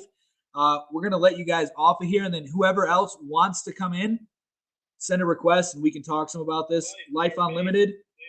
Yeah, thank you for hopping on. I really do appreciate it. Good conversation. So I know there were a few people, don't have any requests right now, but there were requests by people that are still in the chat. So if you guys want to hop on in, please send an invite. We can get you on in. That way we can hear your voice. We want to hear your guys' voice too. Want to get everybody a fair share. So yeah, let's look at some of these comments really quick. Let's see. So it's like basketball, LeBron James. I mean, seditionists have pleads, 80% of America. Let's see. Right. So, all right, hang on. Don't want to comment. Get out of here. Get out of here. All right. So, yeah, I mean, Trump has proven to have won fairly. Y'all coping hard as hell. Let's see. What fantasy world are you living in? I don't even know what some of these conversations are going on, but it's, they're just blowing up. But yeah, so if anybody else wants to hop in here, I know we had 2 requests prior that I ignored because we were having good conversations. There we go. Got somebody in here, Jess Mutt. Jess, what's up, Jess? Hey, how's it going? Hey, good evening. How are you doing? I'm doing well. Yourself? Hello, General. I hear you, man. So what's going on? What's on your mind?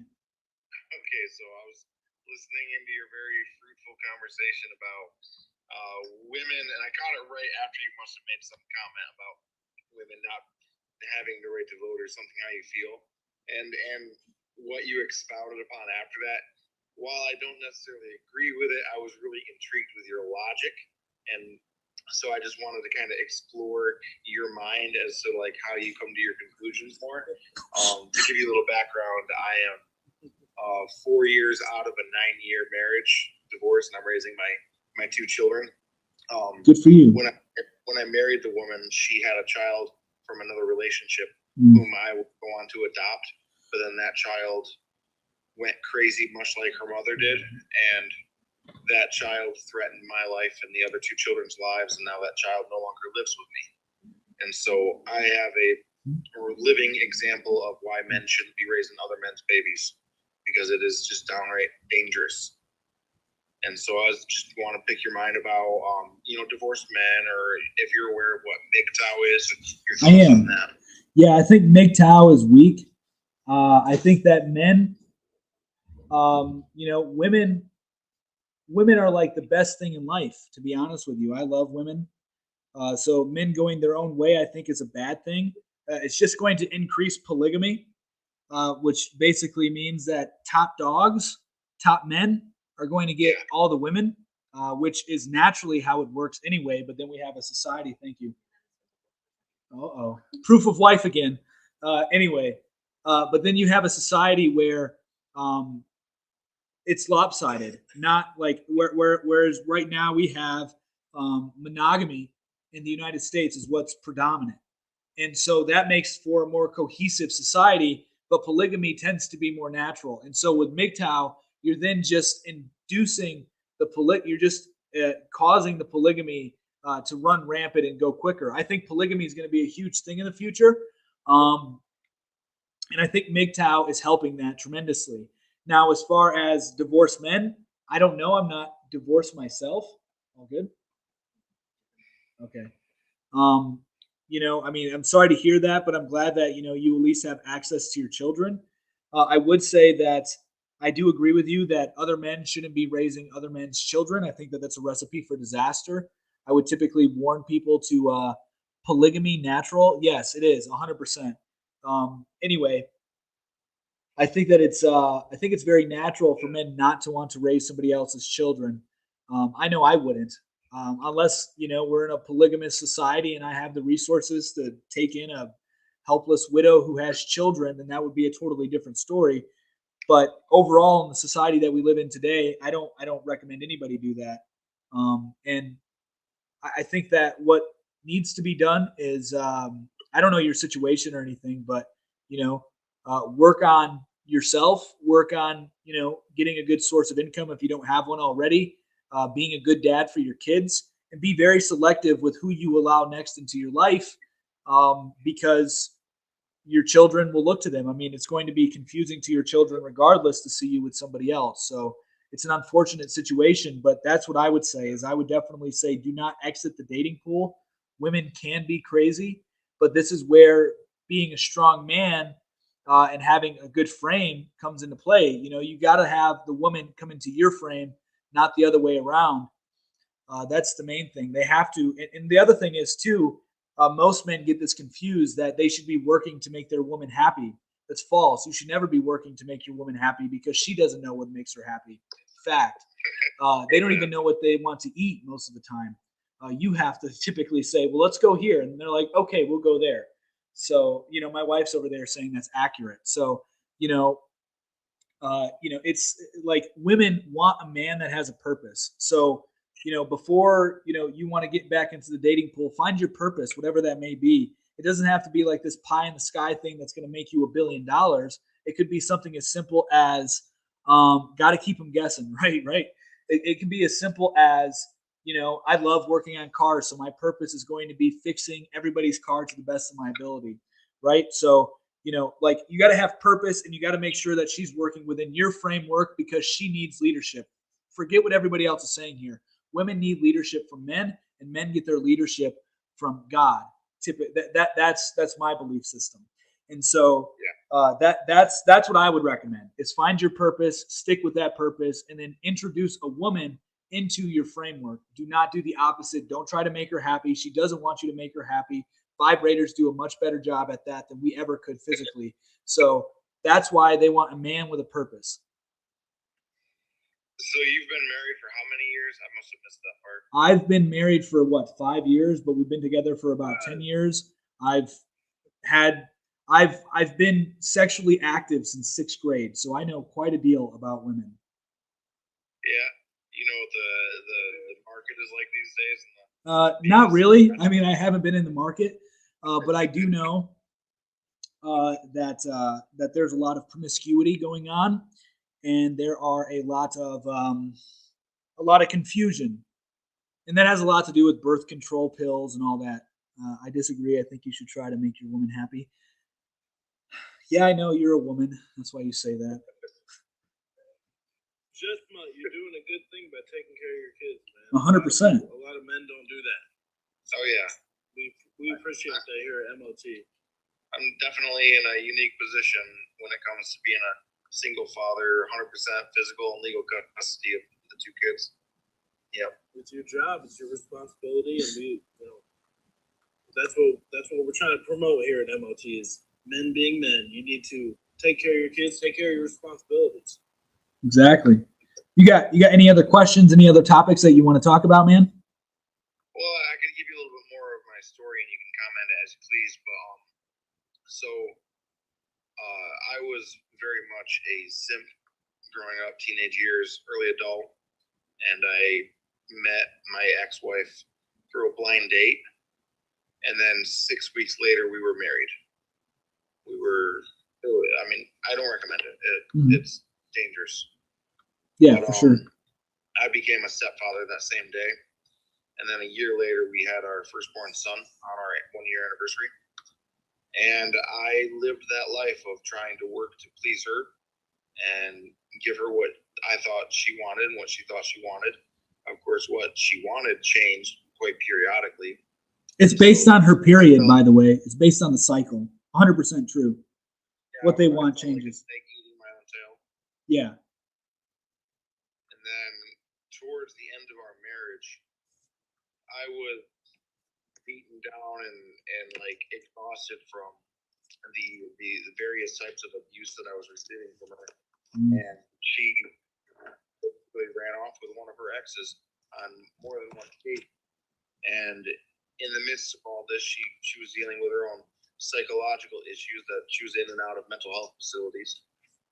And so her biological daughter, my stepdaughter, she followed in those footsteps. Yeah, I mean, I could probably tell you for 2 hours the horrors that I've seen and had to endure and what my children have gone through, but I'd rather spare all the details. Right. Well, I'm sorry that you had to go through all of that, but it's kind of good in a way because it gives you life experience and knowing what you shouldn't do. You know, I tend to think that, and I'm not like saying this like in a woo-woo meaning, but like everything happens for a reason. Tito, he just said, sorry to hear about this guy. I have you in my prayers. Yeah, for sure. But everything does happen for a reason. And so now you have, the experience to learn from. It is a tough one for sure. And so I am sorry to hear that.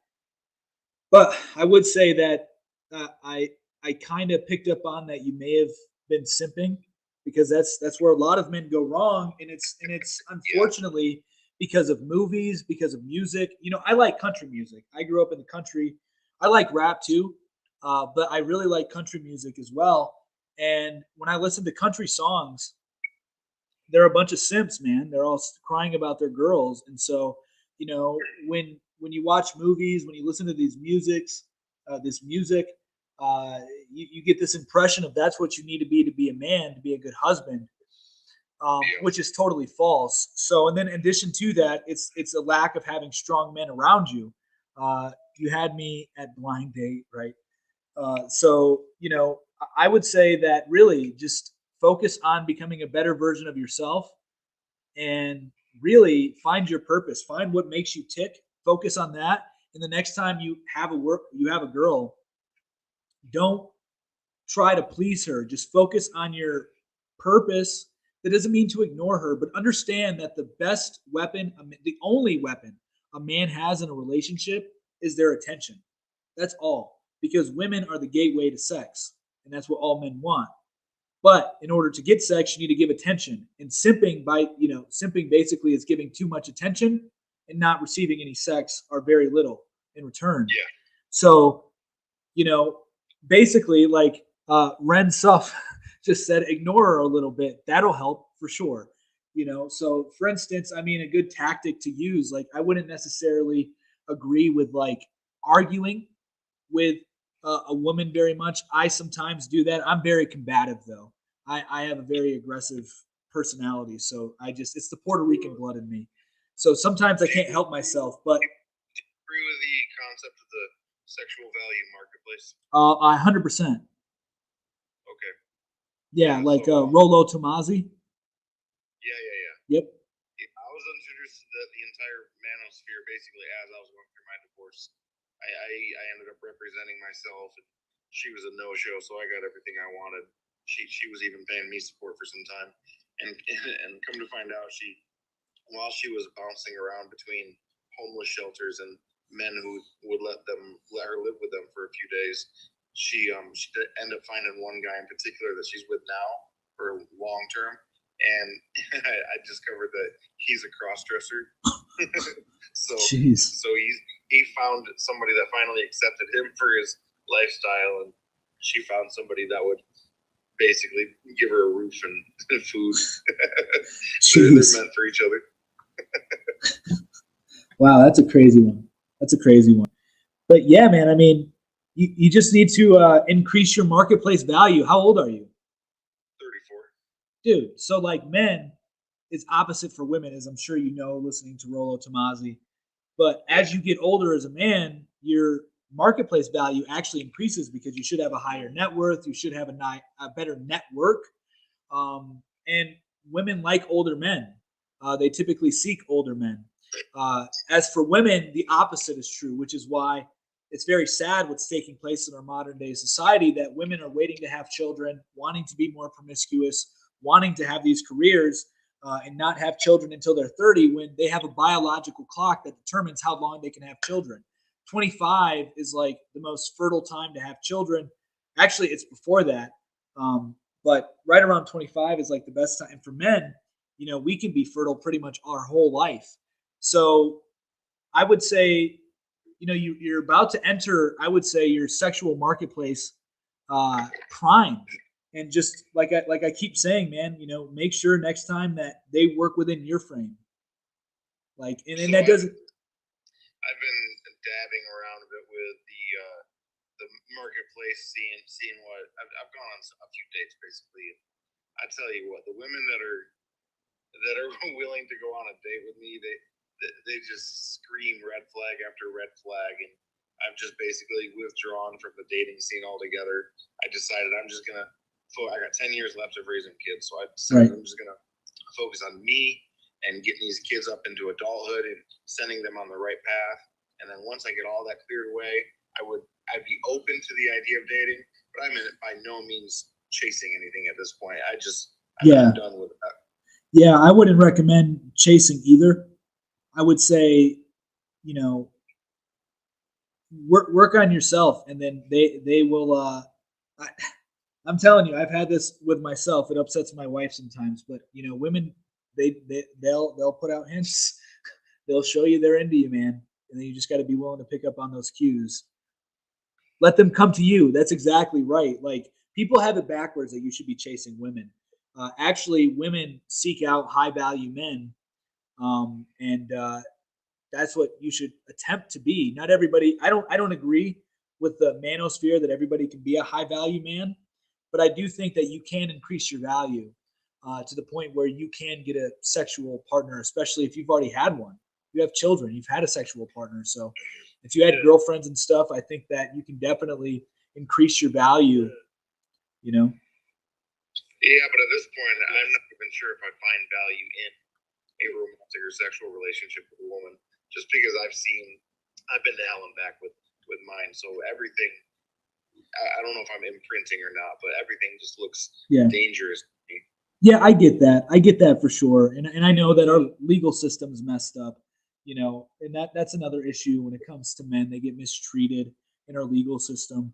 But the thing is, I'm sorry, I lost my train of thought. Mick, you were going to say something. Yeah, I think there's a big problem with men who don't believe in themselves, when they're trying to find a woman, and men that also feel like they've been so hurt that they're like, what's the point? So yeah, I mean, I'm married. I'm happy, and I think a lot of whenever I was younger, I had like no girlfriends or nothing, and I was just like, now that I think about it, I'm like, man, I should have just tried harder. I didn't really try, You just gotta try, I think, because I really think your confidence is like the biggest factor. If you just go out there and try, worst case scenario, say no, So, Oh yeah, I found that throughout my marriage, women were clearly more attracted to me because I was married, and I think it had to do with the fact that while talking with another woman, I never had any desire to consider them as a potential partner. So it was so easy for me to communicate with them because there was never any pressure for me that I put myself into. And I see that women recognize that. But at where I'm at now, like, honestly, I've gotten to the point where after these kids move out, I'm going to buy myself either a bus or like an ambulance or something and convert it and just go travel. Maybe get a dog and just enjoy this beautiful world God made. Not try to get my member wet in the process. yeah, Bro, man, you're talking to the wrong women if they're being attracted happy to is you. number one, and then the number two thing is and everything after that. Like being happy is the key. No, I don't think that being happy is the key. I think chasing happiness, even as a man, is stupid. I think the key is to find meaning in life. What makes you tick? Yeah, but does finding the meaning in life make you happy, Luis? Say that again. Does finding the meaning in life make you happy? No, but it gives me a drive to live. It makes me look forward to life. I think that happiness, chasing happiness or looking for happiness at the end of the tunnel is fickle. When I think about chasing happiness, so we're not all striving for happiness. Is that what you're trying to say? No, I don't think that we're all striving for happiness at all. To be happy. I think that we're striving. I think all humans are striving to be loved and have attention and acceptance, ultimately from God. But then that trickles down into society. So that's what I think, and I think that we want to build as men. I think that's where I get more fulfillment. It makes me feel good to build. I wouldn't say happy though. I would say it makes me feel good, but I like being happy. when I think about chasing happiness, I think of two possible ways to look at it. First one is trying to find a peace in your life, and the other one is trying to find pleasure in your life. And so when you say looking for happiness or trying to find happiness, which one of those two are you looking for? Inner peace or pleasure? Yeah, that's a good way to put it, because inner peace is much more important than pleasure. They're both intertwined very intricately. I would disagree because I spent many years looking for pleasure and it brought me no peace. Yeah, I agree with Jess on this 100%. Yeah, I have to be alone and be yourself. Yeah. So thank you for the hearts and the roses and all that stuff. But yeah, man, I mean, there's so many good women out there. There's so many good women out there. And I'll be honest, my prob is I prefer relationship, but don't like being tied down. I end up alone. I like alone time. Well, I I don't know. I don't know. That's a whole nother can of worms. But yeah, man, there's a lot of good women out there. Nobody really wants to be alone. How alone do you want to be alone when you're dying? Exactly. Oh, we all really like being alone. We all do. Well, exactly. Yeah, but whenever you're. But I get what you're saying. Well, I get what you're saying, Nick. I guess we're all really alone, but a lot of times, there's somebody sitting by the bedside. So. 99% of people die without their loved ones around them. Yeah, I'm sure the And percentage is very they high. Don't live in family communities. Fact. And they live in nursing homes. Talking about people who die, like in nursing homes, or people who die from car accidents on the side of the street or a sudden heart attack. Most people don't die holding the hand of the one they loved. Yeah, this is very true. But if you're fortunate enough to have that family, that's a beautiful thing. So yeah, I mean, most people you never know when you're going to die. So I mean, it can happen at any moment, which is something to consider. But yeah, I think humans also want companionship. Um, so I find that an important thing as well. Do you need to though? She wants a relationship but doesn't want to lose herself in it. I mean, he's this is from a comment earlier. Sounds like a '90s song. Right, right. Well, I mean, yeah, just focus on you, man, and trying to increase your value in the sexual marketplace. Find your purpose, what makes you tick, what you like to do, and keep your frame. Find your frame first off. What lines would you stick? Like another thing to consider too is like what will you allow and not allow in a relationship because that's part of your framework. So what will be tolerated, what won't be tolerated. Oh yeah, that's where I'm at now. I have a whole bucket list of things that I the automatic red flags. Nope, not interested. For instance, I don't want a woman who wants a short-term relationship. I don't want a woman who's interested in having multiple partners, and I definitely don't want to raise somebody else's kid Right. again. And because I'm already raising my own kids, I feel it to be somewhat hypocritical to enter the market demanding that I date somebody who doesn't have kids when I myself am raising two. So that's another reason why I've put the dating scene on pause.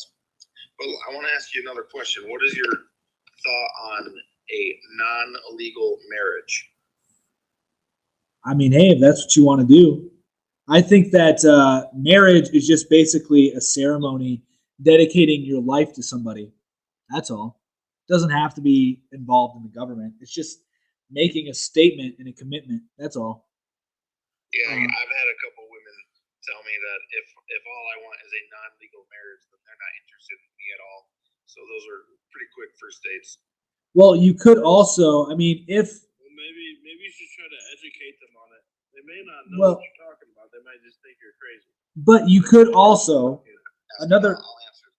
So a non-legal marriage is a ceremony-only marriage where there isn't any legal documents binding the two people. So you don't get a marriage license, and you don't necessarily have to change one person's name. And so it simplifies a potential divorce down the road. right, yeah, and I mean, we just have a comment here. It says that's a red flag. She wants your money. What I was going to say is that another thing that you could do is, if you're really concerned about that, is a prenup. Yeah, I just got divorced. Prenups don't mean shit. Okay, fair enough. I don't know anything. I hear Kanye West says you gonna need prenup in one of his songs, Gold Digger. A prenup is like if you get divorced shortly after your marriage, the prenup has a lot of value. But the longer your marriage lasts, the less value a prenup has in divorce. And many prenups just get thrown out on technical reasons. Wow. So it's not even worth trying to push that issue. You need to be like, LeBron James kind of person with good lawyers already writing it up for you, doing Gotcha. everything before you even consider that. And so for me, a prenup isn't even in the question. And now let me just, because maybe I missed this. You said that you were asking about marriage on first dates. Well, a lot of the dating I've done was we communicate a lot through like a dating service, Right. an app or something, and then that's when we get to know each other, our backgrounds and stuff, and then either before or on the first date when we talk about what we want out of a relationship, I mentioned something about how I'm interested in potentially marrying again, but I would never go do it through the government, and that's when women would say, "Oh no, not interested at all." And they just tuck tail and run. Gotcha. Maybe be a little more elusive. They think you're like a crazy conspiracy theorist. Well, I am. Well, maybe be a little more elusive. Don't necessarily lie, Must but be your pork chops. By the way, this picture is not of me. yeah, I figured as much. Maybe try to be a little more elusive. Don't be so direct as far as that goes, because women really like mystery in men. Women really like mystery in men. So you can try to change up your tactic when They it comes to realize that. how much of a manly man you are, they'll want you. Yeah, well, I have a I know problem. it sounds weird. I have a problem when women aren't very direct with me. I need directness. You're never gonna get that from a woman though. Women are very passive. Oh yeah. Yeah. You're not gonna find that. You get. But you need to be the one directing the conversation. And that's what I do, as opposed to being elusive. Yeah, it is really hard though, man. Like nowadays, shit's black. I would say, when the conversation of marriage comes up, you can keep being direct. It might work, or you can try a different tactic and just be a little more indirect about what you're looking for. Be a little more vague because, like I said, women. Be a little more Zorro. Women really, really, really enjoy a mysterious man. They really, really do. And also, where are you going on first dates too? Like that's important too. I think that first dates should probably be just with drinks. A casual setting where you can just have conversation.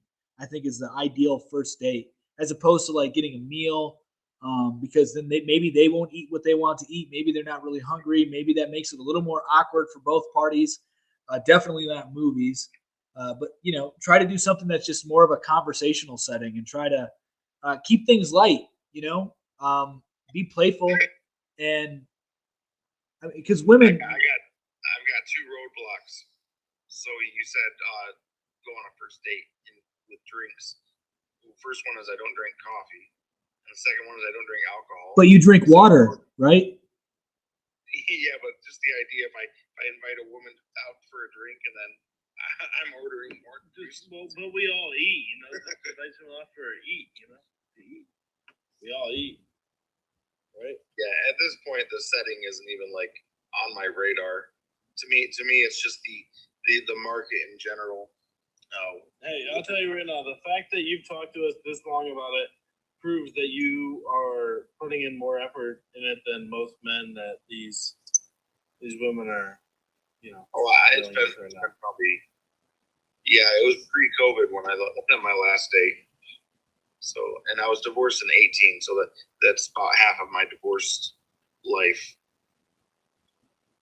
Yeah, I agree with the people in the comments. They're saying that you're overcomplicating it. I mean, it's really simple, man. You can say, let's go get a drink, but that doesn't mean that you're going to go get alcohol. You can get a Sprite. You can get mineral water if you want to be fancy.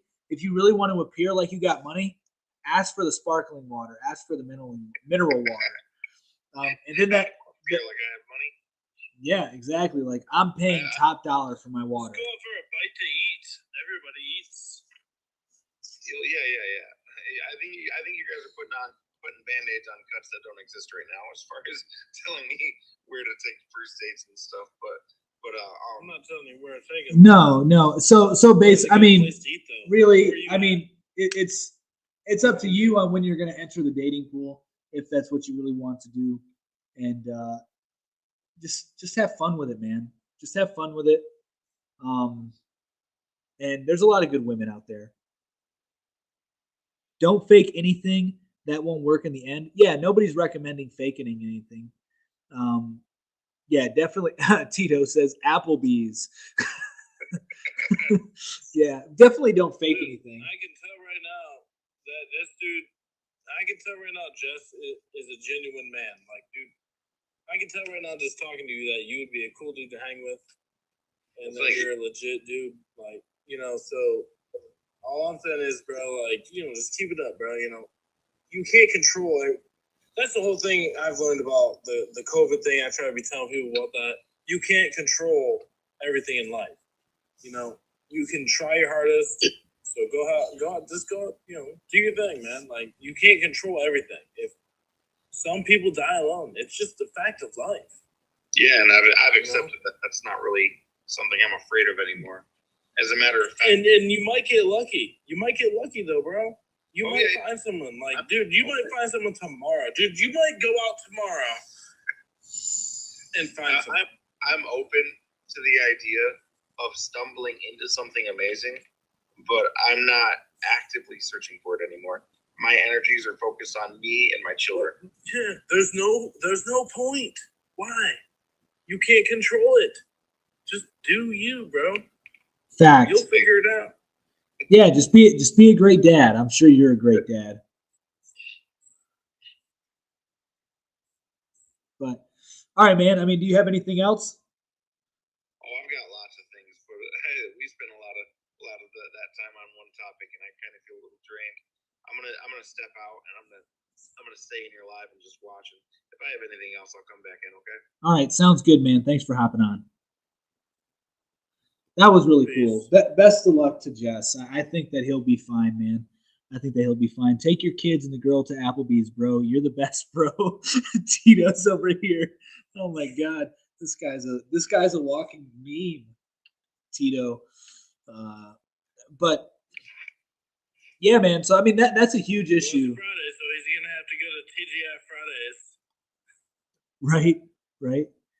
Avoid Applebee's. Yeah, I like Applebee's. I go to Applebee's every once in a while. I'll go there. I'll get a Blue Moon and some chicken wings. Kids won't meet a GF for the first 6 months. Fair enough. Them be fighting words. We're gonna be fighting over here about Applebee's and what's the better restaurant. Then we got Chili's. Oh my god. You look like you like Applebee's. What's him? Oh man, that was a good one. So what else is going on in the world, Nick? What else is going on, man? Yeah, I don't know. I need to be going to bed here soon myself. The only thing I can think about I'm thinking is a pressing issue is the automotive industry, but we have plenty of time to talk about that. Yeah. I think that there's a lot of things. Dude, I passed by the Subaru dealership I always talk about. And there you go. I don't know. I may have been hallucinating, but I swear it was filled with like Ford and Chevys. Yeah, I mean that's not uncommon. Because normally when I pass by it, it's empty, and then I pass by it today, and I don't know. I have to pass by it again to see what's going on there. Yeah, no automotive. Yeah, so there's a huge crisis in the automotive industry. There's a shortage. There's a vehicle shortage, and prices are going up. But prices will be going down because we're reaching an inflection point because not enough people can afford the pricing of the cars currently. So I think that we're going to see a huge downfall in car prices. I think that car prices are going to go way down. I hate my car.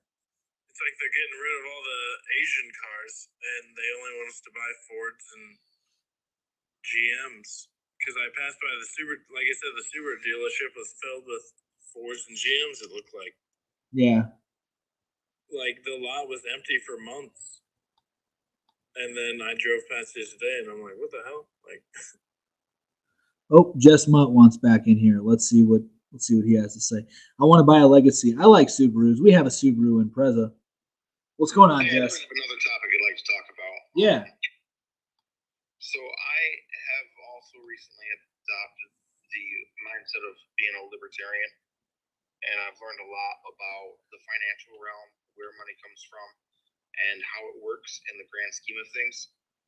And you mentioned we were talking about becoming a high value man, and that's actually kind of the opposite of what I want to do with my life when it comes to finances. So many people chase the bigger wages, the bigger money, the bigger everything. I actually want to live a life where I need as little money as possible, as opposed to having as much as possible.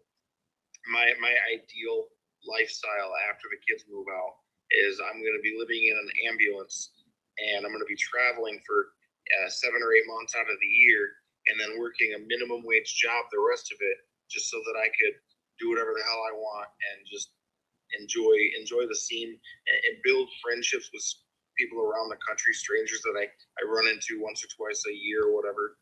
And so what are your thoughts about the money in general? For instance, like the fiat currency. Are you aware of what fiat is? 100%. All right. So what are your thoughts about the We're overprinting? gonna be on here for another hour. Yeah, I probably will. What are your thoughts about the printing of money that we got going on? It's not a good thing. I mean, that's the simplest answer. It's not a good thing. But I have, obviously, fiat currency is not a good thing. We're tied to the petro. We're tied to oil, so we have the petrodollar. We're just printing money left and right.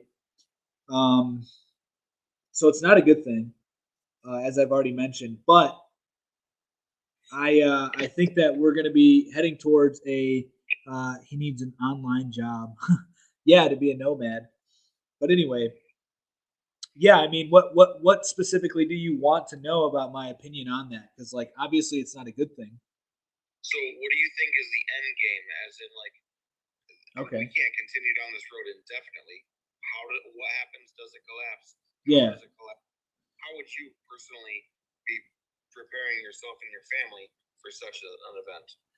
Yeah, so I have a pretty different take on that. So firstly, I think the biggest thing that one can do is to localize your supply chains as best as possible. And by localizing supply chains, that means knowing where you get your food from, whether it be from your own backyard, like you have a couple chickens, you have your own garden, etc., or you know your local farmer. That's what I do. I live in an apartment, so I don't really have, and I don't like vegetables. I criticize vegetables very much, so I don't anyway really talk about them. But I'm big on meat. I'm a big animal products, raw animal products. So what I do is I help out at a local farm, where in exchange for my work, I get about anywhere from 4 to 6 gallons of milk, a few pounds of meat, about 40 eggs, some raw butter, etc.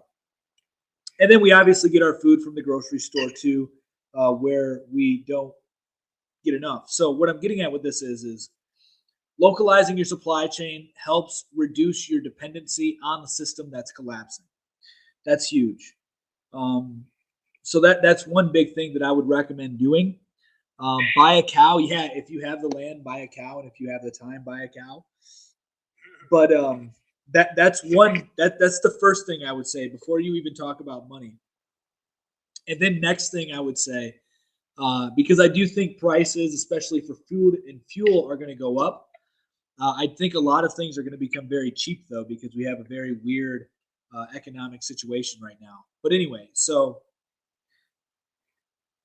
the next thing after that I would say is to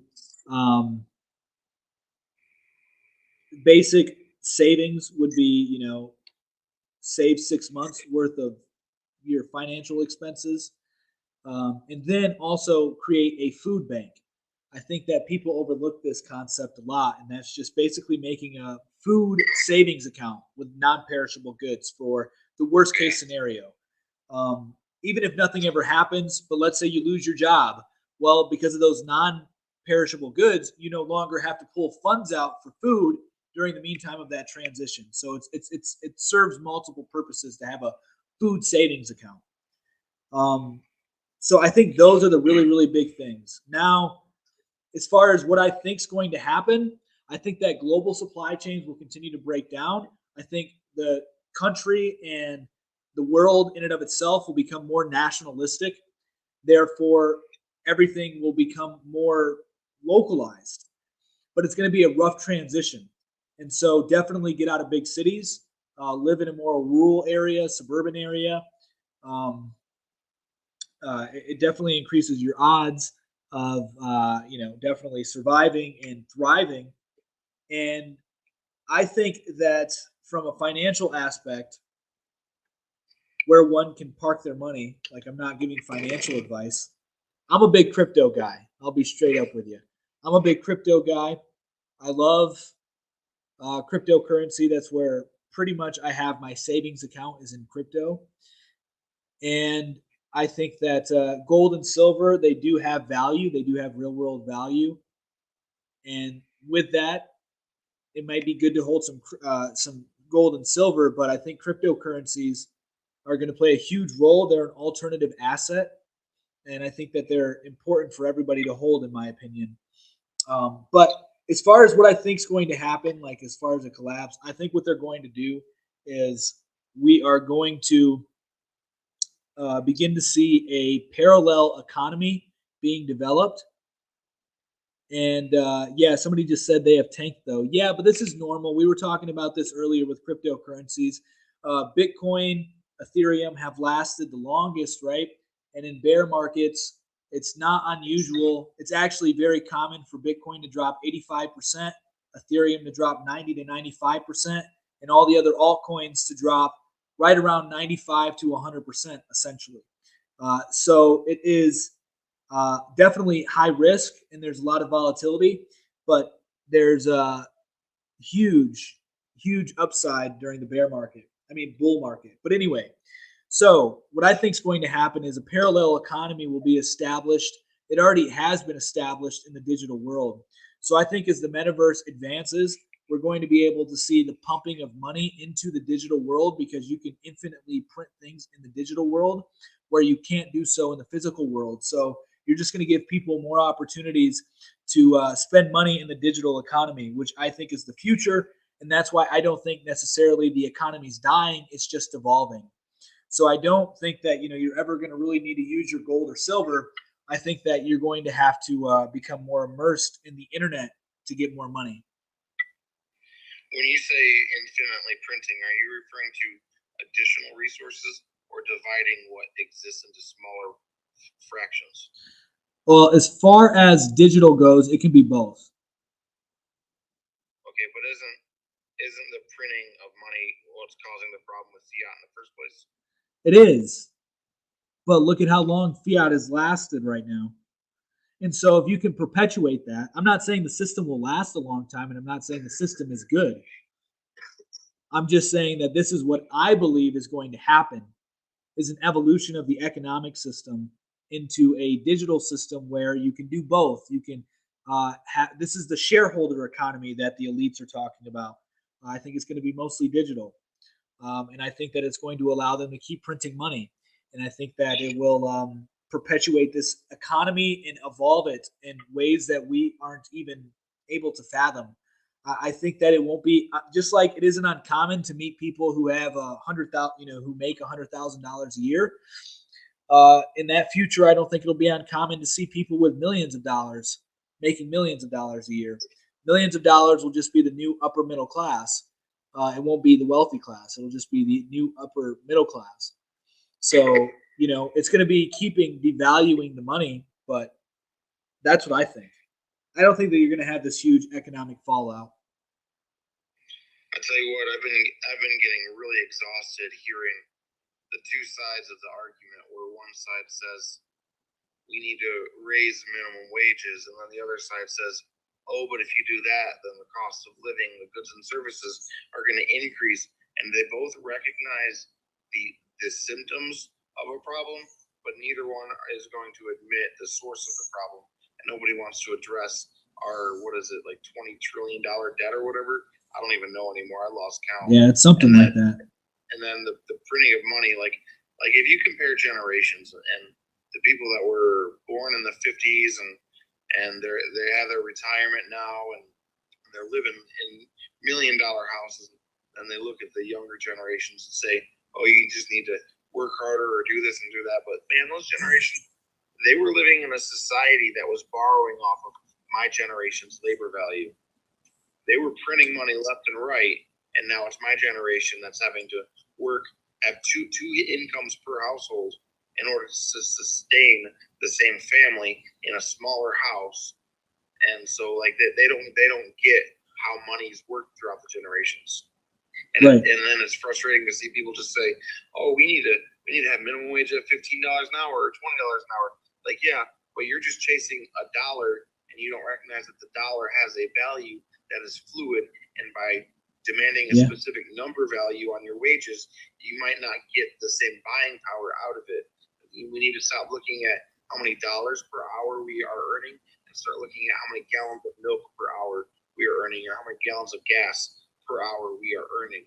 When you start looking at it like that, we're just, like I mentioned before, like a snake eating its own tail, And Yeah. that's what we've become with our financial system, and especially cross generations. That it's so much frustration when I hear about how older generations try to come up with catchphrases as to how the younger generation can fix things. Pull yourself up by the bootstraps. That's what my generation did. Yeah, well, here we are. Right. Yeah. And somebody just said I paid $100 to fill my tank.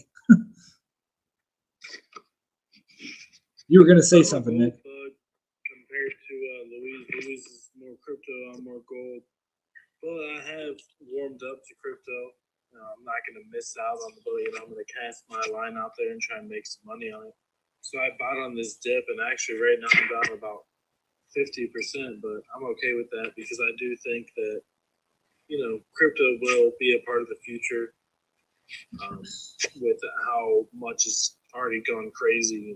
It's only a matter of time for it comes back. What sort of a self-sufficient lifestyle are you trying to implement to hedge the problems in society? Me, I want to eventually have my own homestead. So as much as I possibly can. May I ask what state you live in? Yeah, that's fine. I live in Ohio. Okay, because I see that you have Michigan listed up there, and I'm a We resident. both live in Ohio, and I have a little bit of a garden. Thinking about getting some chickens. It really depends a lot on the amount of property you have in some circumstances. So Yeah. but yeah, So yeah, I mean, I've got one neighbor to the north of me right now who has several camper trailers in their yard, and they just got like 6 goats and several dozen chickens, and it's kind of comical because the neighbor on the other side of me is an elderly woman who was raised Amish and would love to adopt that lifestyle again, but she once had chickens, and then the local community government or whatever said, yeah, those aren't allowed here, and now I got people that are in their 20s that are raising goats and chickens on the other side of me, and everybody's pissed off because nobody's said anything to stop that. that's awesome. You said you're from Michigan? Yeah. Nice. Right where I-94 meets I-69. Okay. Yeah, I was born in Battle Creek, Michigan, and I was raised in Kalamazoo, Michigan. Yep, I was born in Battle Creek myself. Nice. My hometown is Athens, Michigan, which is Okay. just Yeah, I know Athens. Battle Creek. Yeah, that's awesome, man. So it looks like we come from the same neck of the woods. That's pretty cool. Yeah, buddy. Small world. It is a very small world. Cereal City. But yeah, so I mean, I want to try to become as self-sufficient as I possibly can. I would also, big dream. Yeah, so you're a farmer. I'm a welder by trade, but yeah, we're Nice. farmers here. Nice. I have a good buddy who's a pipe fitter, and he used to weld a lot. That's his thing. The government doesn't want you off grid, Native Americans. I think that the government actually does want you off grid. Some of them do. It puts less strain on the system. So I think it's actually a good thing for us and for them if more people go off grid. But yeah, I mean, I think that myself, like big goal, I really do want to own a lot of property, and I want to own multiple farms. And I also want to have my own little homestead as well. I would like to have butcher shops. I would like to open up my own grocery store someday because I think agriculture is going to be the most important thing. It is the most important thing, but I think it's going to be increasingly important as we go through this new age where they're trying to get rid of real meat and they're trying to make synthetic food. So I feel that there's a huge opportunity, and I think that a lot of people should definitely look into the self-sustaining lifestyle. Why do many regulations? Agriculture is going to become really important, but I want to add to that by saying there's a parallel, and that would be clean drinking water. That when things get really, really rough and stuff starts shutting down, and people don't have access to bottled water anymore, we need to all have a system and a way to provide ourselves and our family with clean drinking water. That's going to become absolutely paramount in the coming years and decades. I think that I have a different take on water. I think that there's a lot of propaganda around water. I don't think it's important as people think it is. You get most of your H2O from the foods that you eat that you would need. And really, what humans should be drinking typically is raw milk, raw blood, or fruit juices or vegetable juices are the best source of hydration and nutrition as opposed to water because water is a natural solvent. I know I'm drinking water right now, but I don't have enough raw milk to be consuming it the way I would. But water is a universal solvent. So if you are like in the water too long, right? If you take a long shower, if you are in the lake for too long, you know how your skin gets pruned up? Yeah. Same thing happens on your inwards if you drink water a lot. So water doesn't actually do much for hydration, and milk, blood, vegetable, and fruit juices are much better sources of hydration and nutrients. I don't know if I completely disagree with you, but I do think that we're going to come across a time where there's going to be. Yeah, bro, you've been drinking water this whole time. Yep. I think we're going to come into a time where contaminants in water making it unsafe to drink. Not so much like we got to have 7 gallons of water every day. I don't push for that myself. But you know, if cooking and cleaning and just having a sip of water becomes dangerous, then yeah, we're facing like life and death situations when the power gets turned off. Yeah. I know people are over here commenting about me drinking water. I've been sipping on this water. I've been sipping on it. Anyway, drink mineral water. Yeah, mineral water is the preferred water to drink if you're going to drink mineral water, which I drank all my mineral water. But yeah, and I see what you're saying, Jess. I do. Then somebody else said you are missing the salts. I don't think salts are good for you. I actually think that they're toxic for you. They're a rock. Salt is a rock. And there's a lot of bad things in salt. There's a lot of propaganda and myths around salt. I think, the best thing, like if you want your sodium, which is what most people say about salt, pink salt, I think all salt's bad for you. I think if you want your sodium, you get it through your food as well, like just your raw animal products. But didn't you say to preserve your meats you should use salt? You can use salt. Yeah, salt is a good preserver. But I'm not saying that you should be. Eventually going to become another currency. Yeah, maybe for some areas. I mean, salt is pretty valuable. Salt at one time was a currency. Do you know that's where salary comes from? Is the Roman word for salt? That's how they paid their soldiers. That's why they say you're worth your weight in it's worth your weight in gold or something. But yeah, you used to get paid in salt. Yeah, if you're hiking, you need salt when sweating. Dehydrated food, noodles, salt, high blood pressure. I've been thinking about getting electrolytes. Like beef jerky and shit, like dehydrating meats. Yeah. Ramen noodles. Right. Yeah, good old ramen noodles. I had an uncle. Making like jerky.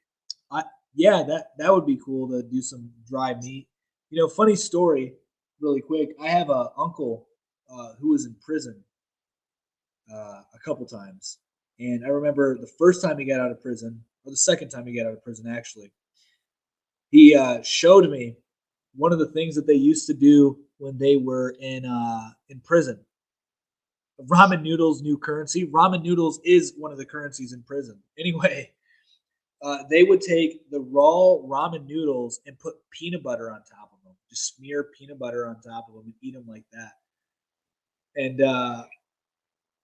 my uncle taught me a lot about like prison diets, and I used to think it was super cool when I was a kid. So I would be like eating peanut butter ramen noodles, and then some ghetto nachos, some like prison made, not like my uncle was straight up in the penitentiary teaching me and my sister some weird shit about like the foods that they ate. So get this, my 6th grade teacher was a Vietnam vet, and he was kind of hardcore to the point where like he would even have some flashbacks in class and scare the kids a little bit. Nothing too dangerous to the kids, but he would talk a little bit about his days in Vietnam without getting into too much detail. And we had what's called a pop can tab drive, where we collect the pop can tabs and they get recycled and donate whatever. We had a target that we wanted to achieve. My teacher said that if we hit the target, he's going to camp on the top of the school over an entire weekend. And then if we get an even higher target, then the principal would have to join him. And so we would ask him, so if you're on top of the school for a whole weekend, what are you going to eat? And he says, I'm going to bring some SpaghettiOs with me. And we're like, oh, how are you going to cook SpaghettiOs on top of a building? He said, I'm not going to cook them. Are you weird? I'm just going to open up the can and chug them.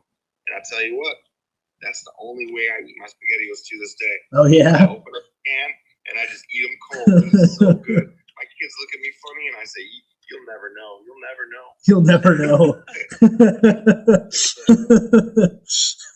That's great. Hey, you gotta do what you gotta do. Straight out of the can. That's right. That's right. Looks like we got some new people in here saying that, talking about the whole abortion thing again, saying Republicans don't support abortion. You missed it like 3 hours ago. We've been streaming for almost 4 hours. So, it's 3 hours and 50 minutes. So I think that we're going to call it a night, and I will be back here tomorrow at 10 p.m.